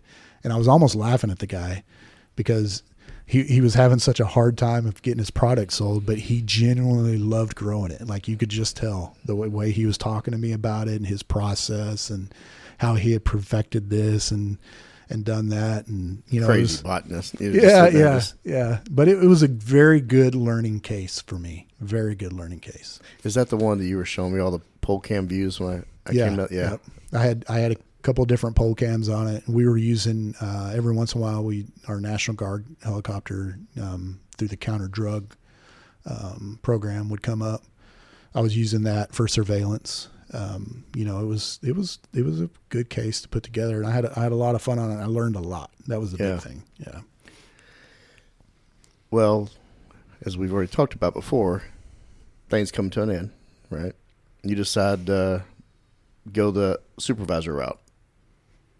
Tell us about that. Well, let me back up real quick. Okay. So I was in the lab, having, you know, it was a good time, but we were really shrinking. Narcotics was really shrinking. Something was going on. What year was this? 2020 maybe. It was maybe right after COVID. And Hall was still here? Yeah. Okay. Yeah. And there were some decisions made that had impacted us, not in a good way. And so I was honestly thinking about leaving. I was ready to go. There's a sergeant up there known as Jerry Girdler, who we all know. Great dude. At this time he was over we had a unit called the case filing unit, and he was over them. And I was like, man, I wouldn't mind going there. You know, they weren't messed with a lot, and hey, it was a good spot to be. Almost all of our seniority that was left in the office was there, right? And I was like, man, that might not be a bad spot to be. And then fate called, right? Literally, my sergeant up in homicide calls me out of the blue one day. Another great dude, Bobby Epperson.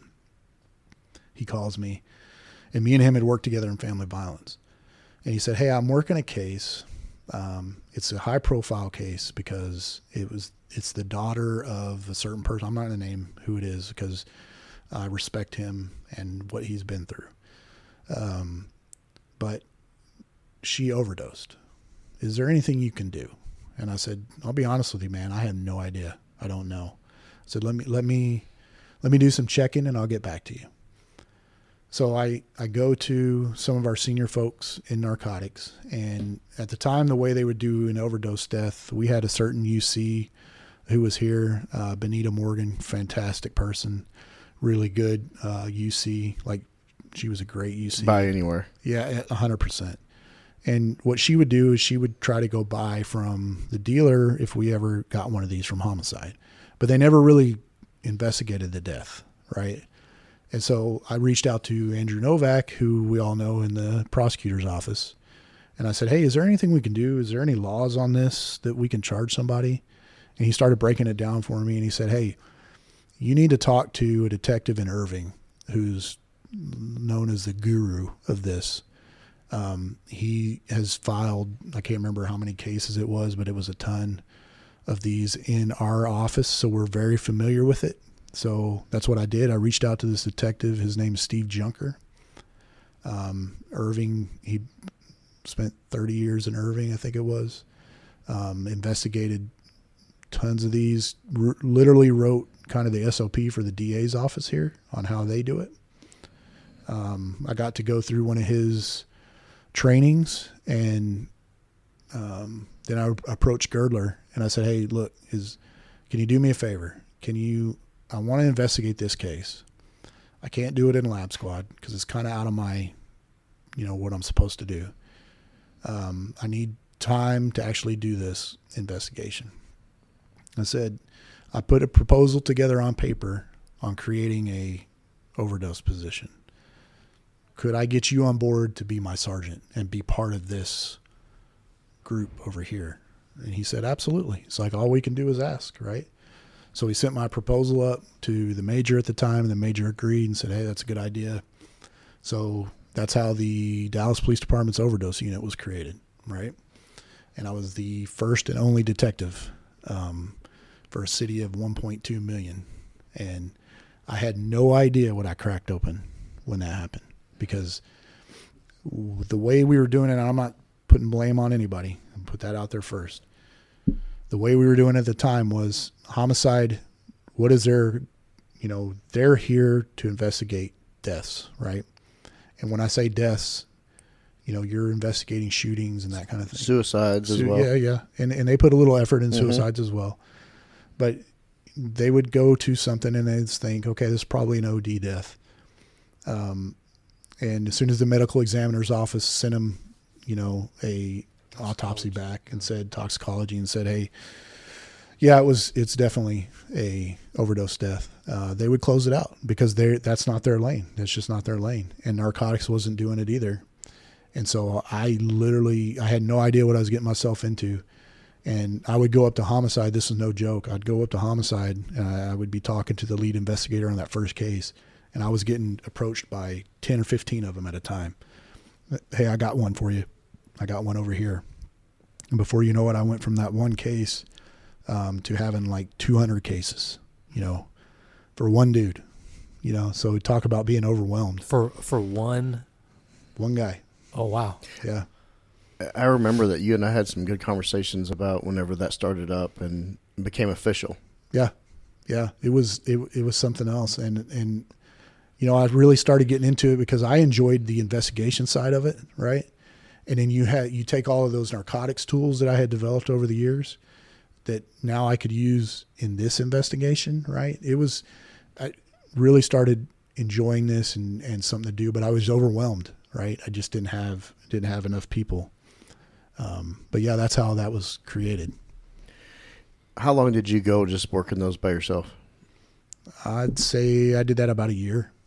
It was just me. And then did you promote out of that position? Yeah. So they offered, Eddie Garcia came. Yeah. Right. And when Eddie was here, he kind of reinvigorated me. Right. Like we had gone through some pretty lean years with leadership. Yes. And to have him back here and he was leading from the front again, I was like, you know what? Maybe it is time to promote. Maybe it's time to listen to what he's saying and get some people with some knowledge out there to promote. And I might as well give it a shot. So studied my rear end off, was in the first round and promoted out. And when I promoted out, they replaced me with 2, which I was glad because it needed it. They needed, in my opinion, we needed a whole squad, but to give it 2 was a big step. And, I was glad that they replaced me with 2. And so then I promoted out. Where did you go when you became a sergeant? I went to Southwest. I worked to Southwest for a while. I was approached by one of the chiefs because the Southwest CRT team on nights nobody had put in for the sergeant's opening, and they were having a hard time filling it. And I said I would absolutely do it because that's the unit I came out of. So why wouldn't I do it? And so got moved over there, and I was there for almost a year at Southwest CRT. That was a good time too. Yeah. In a leadership role, it was new to you too. What kind of issues you probably had an idea, but what in reality was it for you? It was, I'll be honest, it was tough. So when I went over there, I was used to how we operated on day CRT. I was used to how I did it when I was on night CRT. And I was willing to accept that they didn't have the knowledge to do what we did on days, right? But most anybody could be taught how to do what we did on nights, where you're just putting people in jail in areas that are being ate up with crime, right? It's that simple. So the chief at the time had a mini CompStat at the division every week. So I had to get up on a Wednesday and go in and attend this, and he would tell us, hey, this is the numbers. This is where we're just getting absolutely destroyed. CRT, this is your lane. I need you over there, right? And I would tell these guys, okay, this is what we're doing. But I got a lot of pushback, right? Because the supervisor before them was Chris Cooley. Love Chris to death. But Chris had kind of brought them into more of an investigative role. I definitely see that. Yep. He works differently. Definitely. And nothing wrong with that. Right. That definitely has its lane, It too. exposed them to like different types of writing Absolutely. warrants and writing your own They were warrants. known for 100%. that. I mean, I remember being in SWAT, and they would come in and give the best briefings, Right. well put together Yeah. with presentations and all their evidence lined up. Yep. They were good at it, right? But they weren't so good at what we needed. Shaking the bushes. Yep. And we needed numbers. And the chief at that time was much, that was his thing. We all know him. And his thing was, hey, I got to have some numbers, right? And so I had a lot of conflict there at the beginning, a lot of frustration on my part, a lot of frustration on their part. And I was newly promoted, so making mistakes because you just don't know, you don't know any better. But you're kind of learning on the job.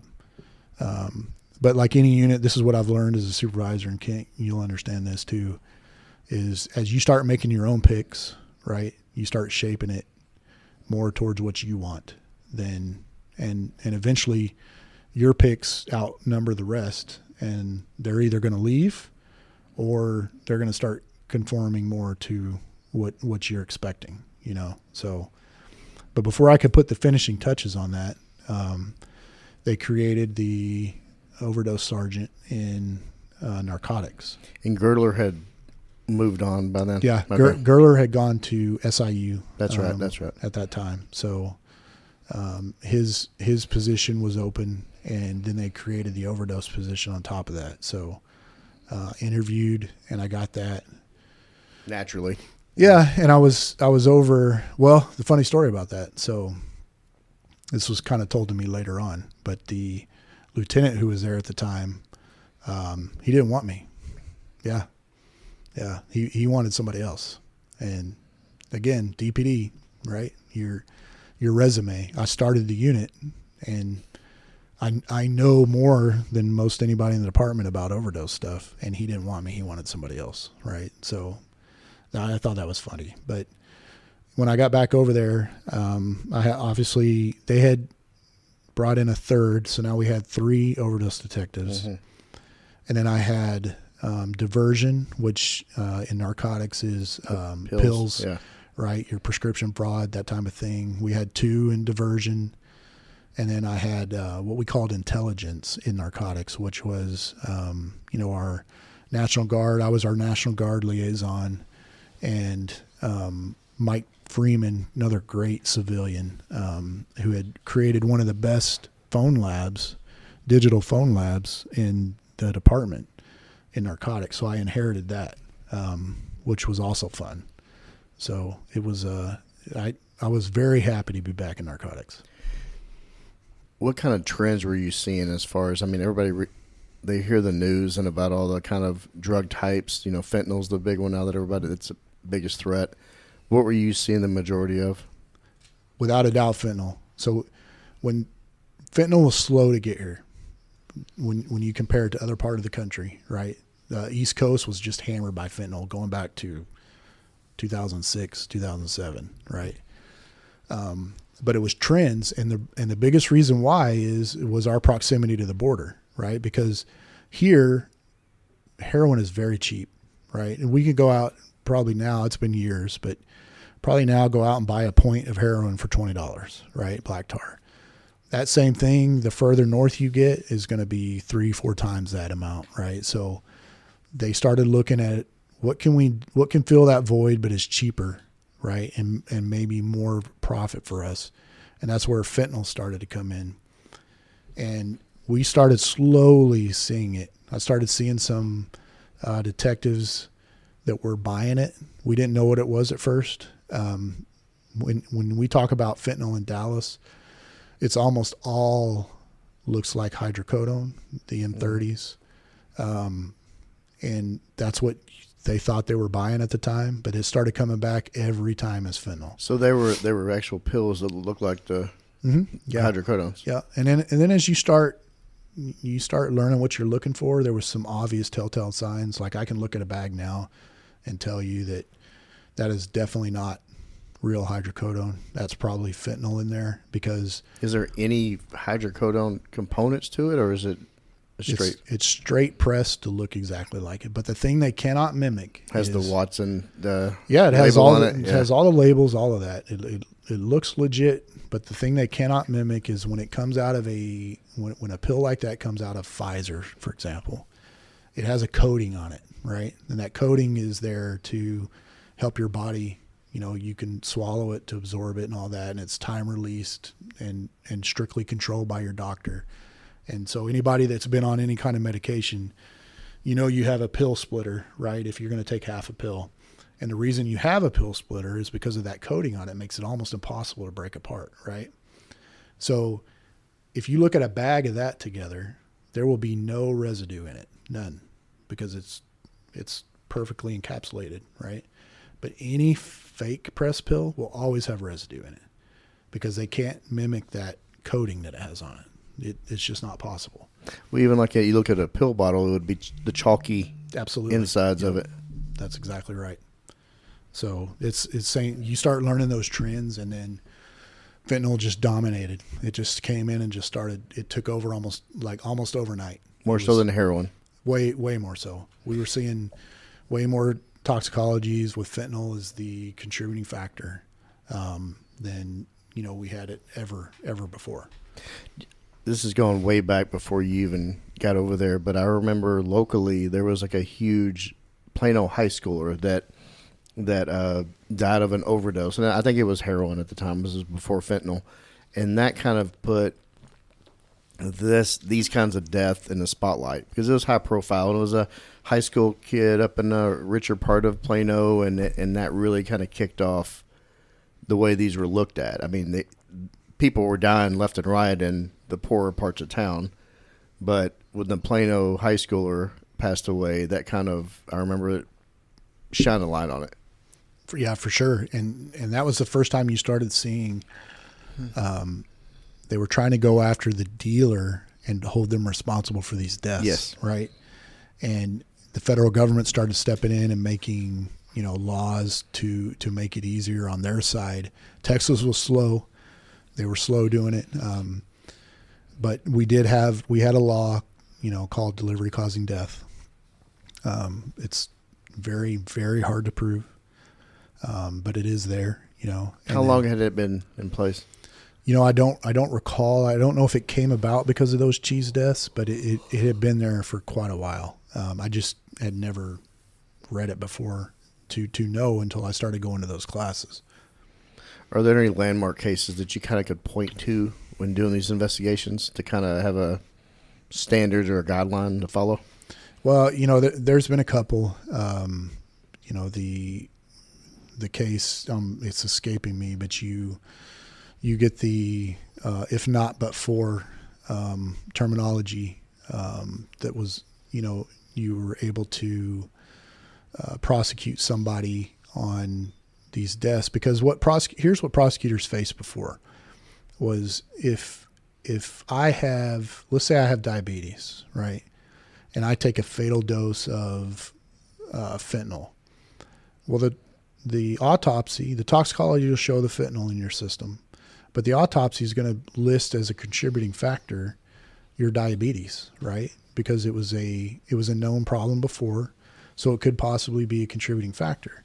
So our prosecutor is going to look at that and say, man, that could be a problem because the defense attorney is going to claim that, well, no, you're trying to prosecute them because they had health problems, right? I mean, that's not going to work. So here comes the terminology, if not but for, right? You see that more on the federal side. State side, you don't get to see it as much. But for cause. Yep. Right? And you say, okay, if this person and their diabetes was completely controlled, then no problem. But had it not been for that fentanyl that was in their system, they would have been fine. There's no way they would have died, right? They've been managing it this long. There's no way. And then that really started to assist the prosecutors in getting some headway on prosecuting these cases. Yeah, a case I looked up, and it sounds like what you're talking about is Burge versus United States, and then it said that it made it harder to convict dealers involved in overdose deaths involving multiple drugs, and it established a strict causation standard in federal law. Right. Okay. Yep. And the drug must be but for cause of death, not a contributing factor. That's right. Okay. And that's kind of like, that was a landmark case in that. There's another one I looked up, and I'm not sure if this is looked at as a big piece of the investigation pie when you're working is the Robinson versus State. And the issue is, can a dealer be convicted of when a buyer overdoses? And Texas courts upheld the convictions, delivery of controlled substance causing death. And Texas allows certain serious felonies, often first degrees. Prosecutors must still prove cause like from Burge. That's right. So the way we prosecute under this statute in Texas, delivery causing death, is it's a enhanced charge, right? So what you're enhancing is the delivery itself, right? So delivery carries, all the way up to aggravated felony 1, can be 99 years, right? So you're enhancing this off of this delivery charge. So the way we would prosecute it is, even if you didn't have any dope on the table, this is what was confusing me when I first started doing it, was I don't have any dope, so how am I going to convict this person who, through my investigation, I've been able to pretty well say they're for sure they were the one that, provided this fatal dose to this person. And so what the prosecutors do is they take that toxicology report and they say, okay, let's say that you died from a meth overdose and you had however many nanoliters of that in your blood. We are using that as the delivery, right? We're saying that is our delivery there, because we can prove, your investigation has proved who delivered it to this victim. So that is their delivery. Then the enhancement is the delivery causing death, right?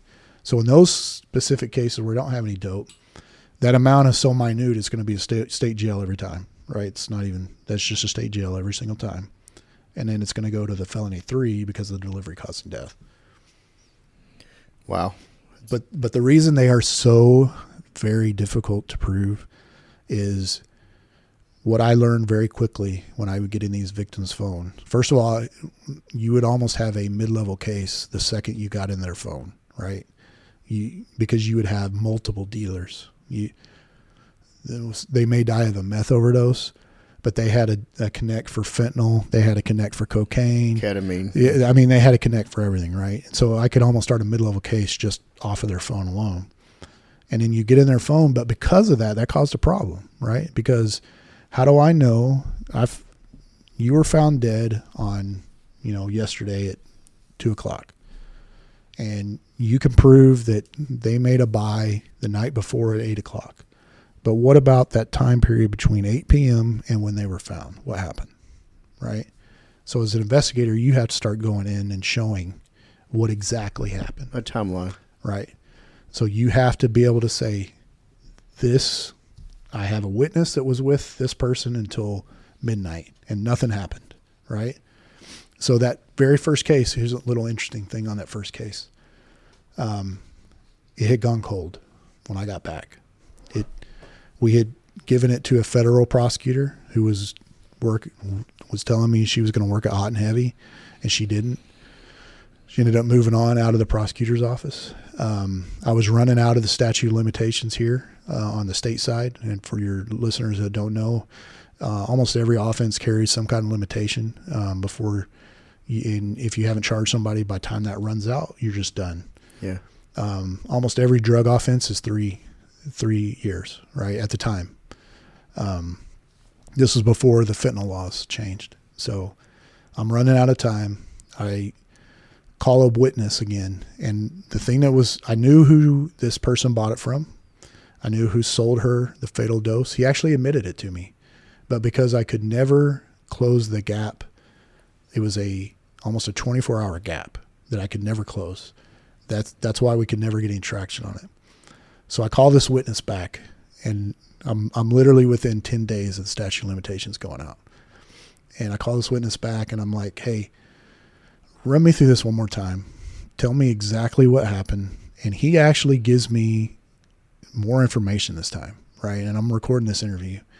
And he's like, hey, I got there at this time, and I'm looking at I had the suspect's cell phone and her cell phone together, or the device. That's what we say, the device. Can't prove that they had it, but they're together, right? Just before she has this overdose. And he's telling me what time he got in town. He was out of town. He comes back into town, which was literally 30 minutes after they met.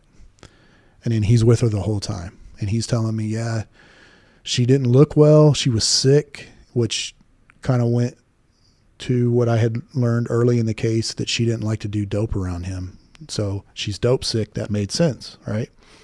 Okay. Then he says she was with me the whole time. And I left it, I want to say 2 hours before they found her, right? So that was a huge break in the case, because now I could turn all of that time I have accounted for. It was just that last 2 hours, right? And through another witness, I was able to verify it. She didn't leave. Nobody came to see her. And I was able to file the case. I had a day left when that case got filed, and he got 12 years out of it. So I was pretty proud of that. Nobody was really riding you to do that, right? No. And I was a sergeant at the time. Yeah. Yeah. So again, more self-motivation. Yeah. I was very proud of that. He should be. And when I went to her dad, again, I'm not going to mention, he was pretty high profile, but when I went to her dad, I got pretty emotional. It's another one of the many examples of great work and self-motivated work. Yeah. Both of us did, just to hear him. Yeah. Talking about his daughter, it was tough. Having my own daughter.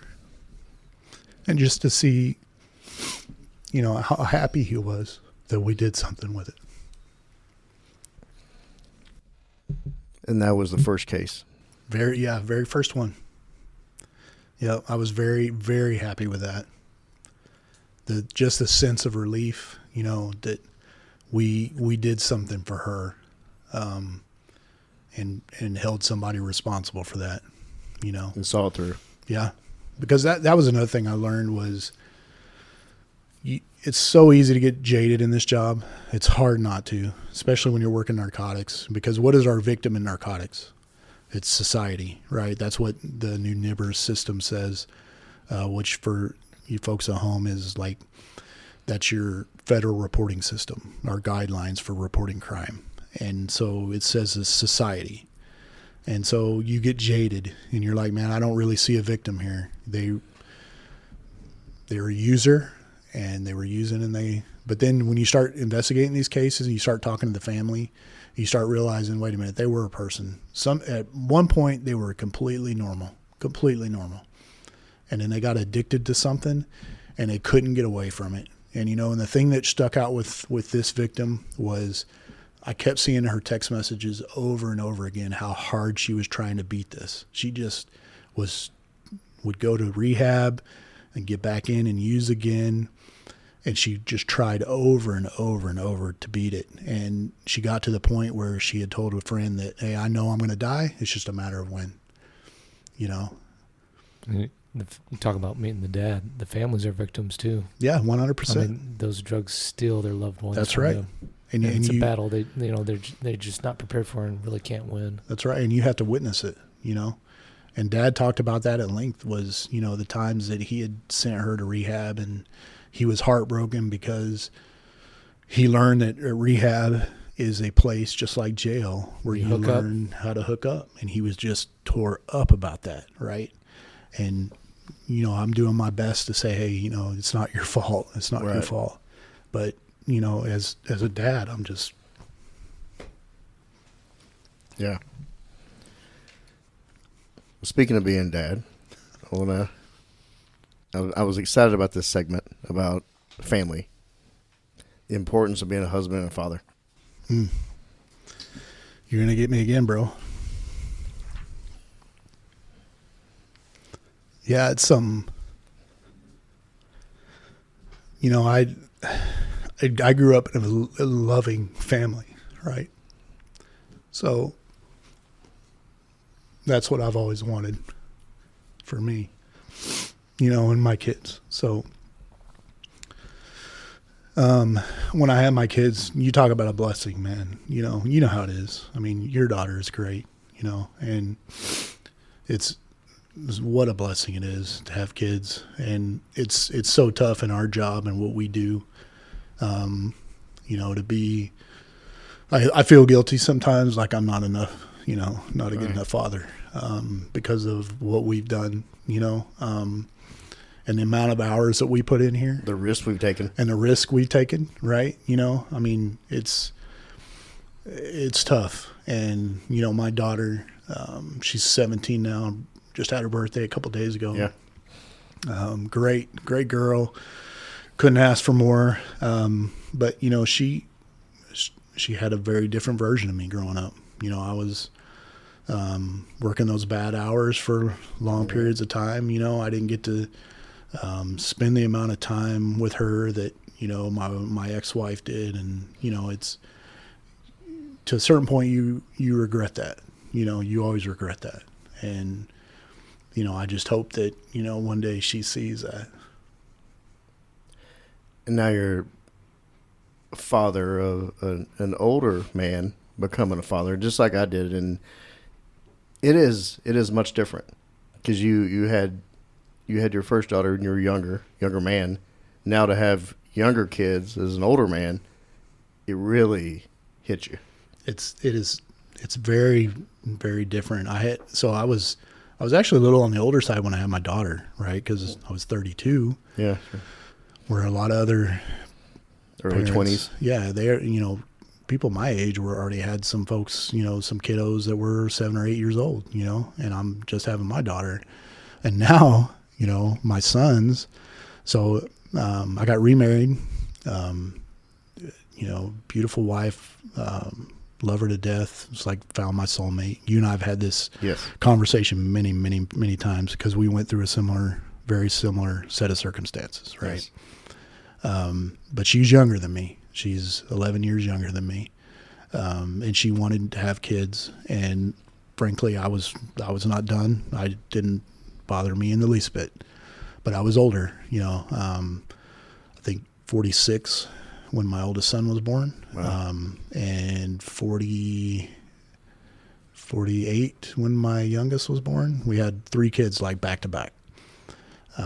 My oldest is now, he's going to be 5 years old in June.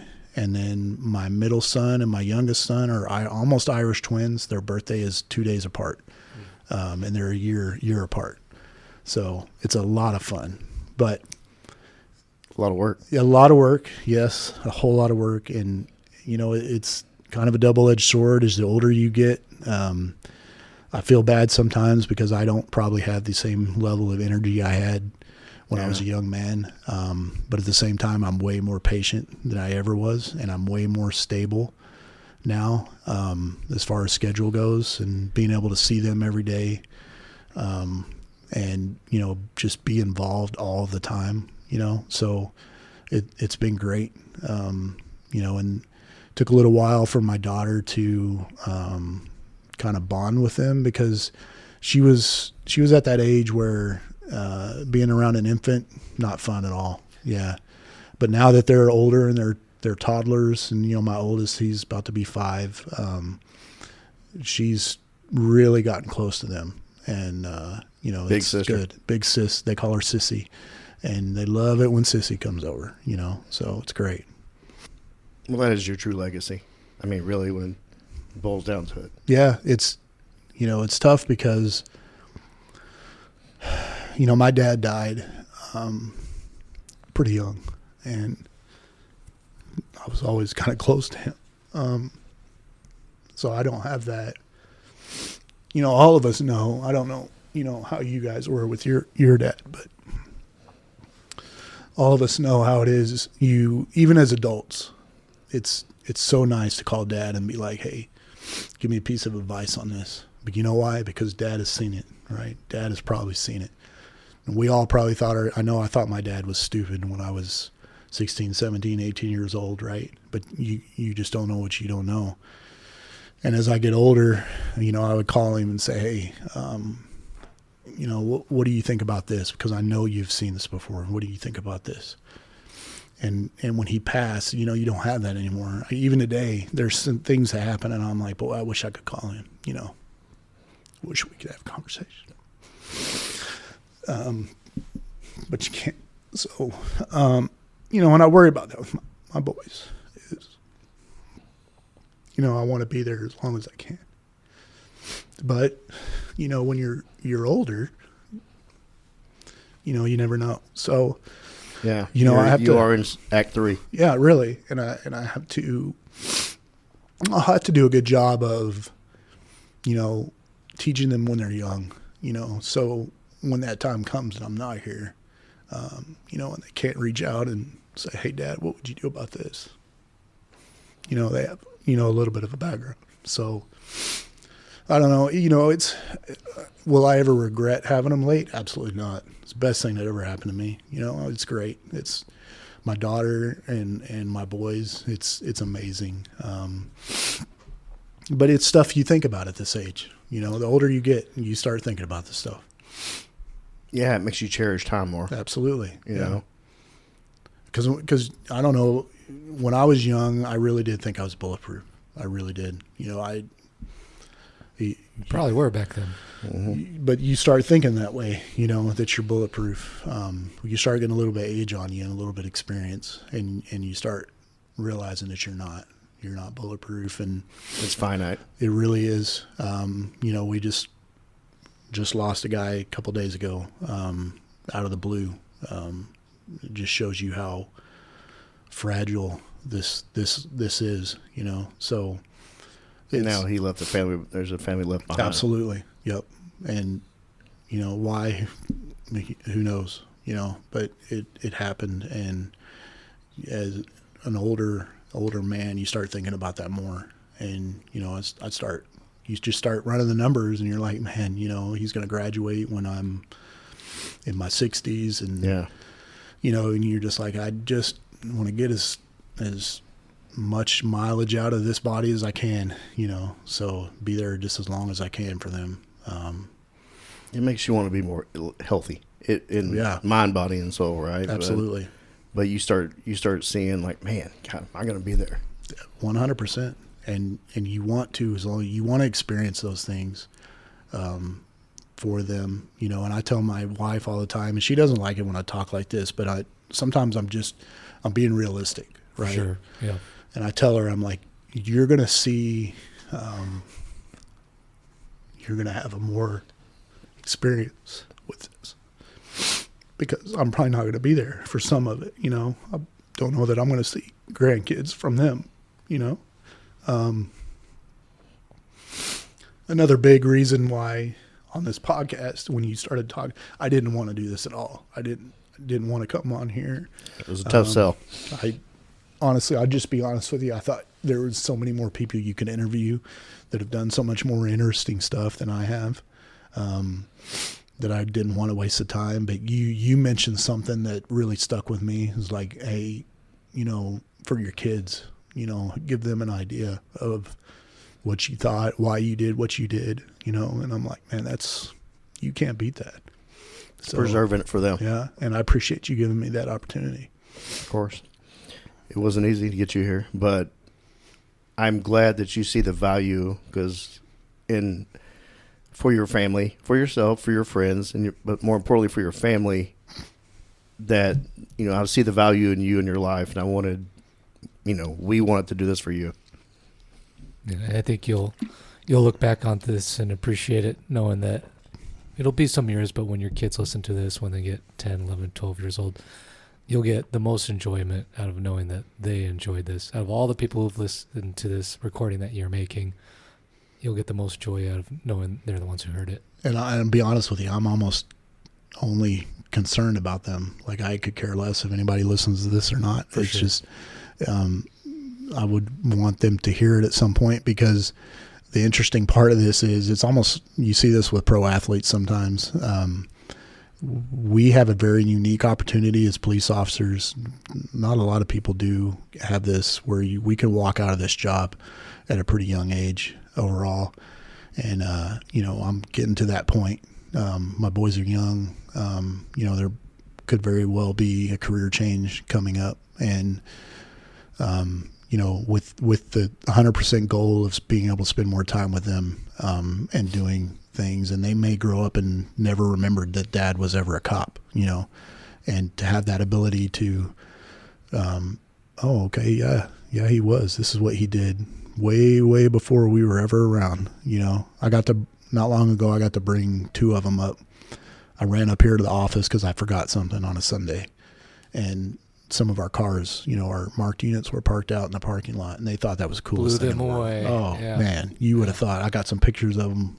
Made it real for him that dad's a cop. Yeah, and it was like, oh, man, Dad, and I got in a uniform recently to attend a funeral, and they saw me in uniform, and, my oldest was asking me questions, and it just was real that Dad, this is what Dad does. This is really what he does.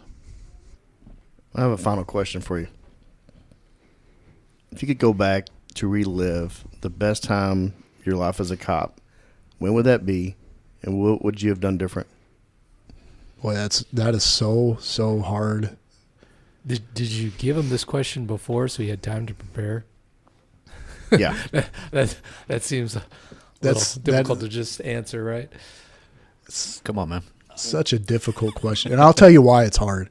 Because I really did I've had a very fortunate career, very fortunate. I will tell anybody that asks, to be able to go from disruption to CRT unit to narcotics eventually. And really I've spent very little time as a call answering police officer, right?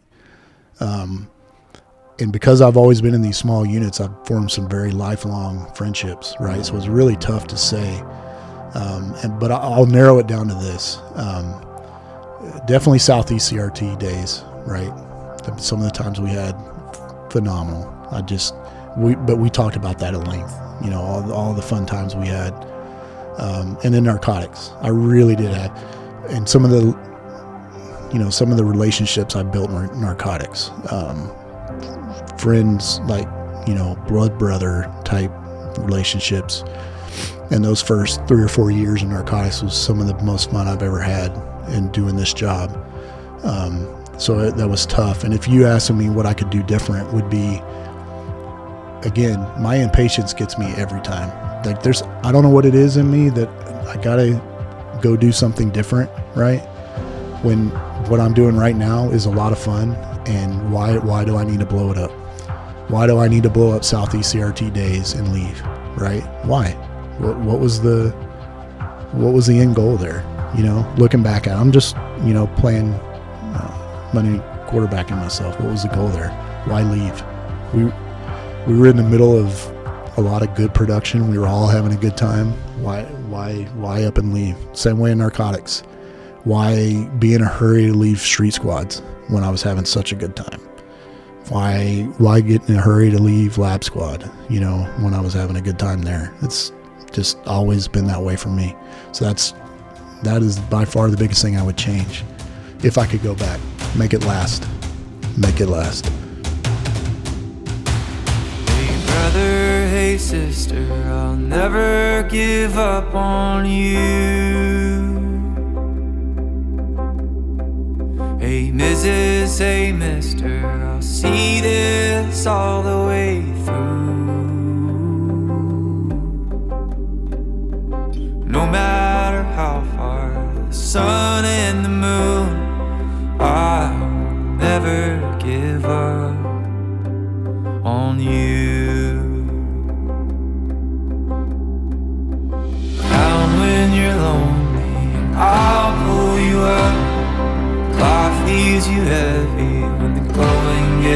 tough, I'll be your shoulder. Together we'll run up from the bottom, yeah, we'll rise above.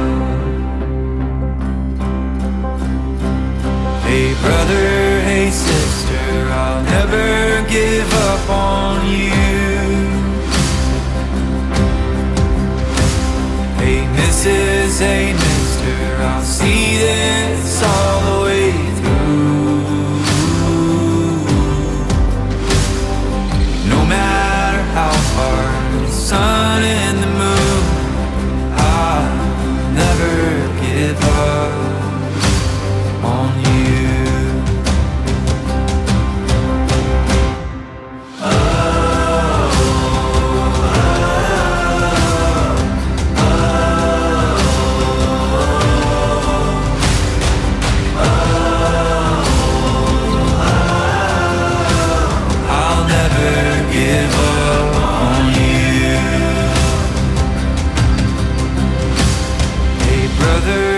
Sister, I'll never give up on you. Hey Mrs., hey mister, I'll see this all the way through. No matter how far, for the gold and the blue, I'll never give up.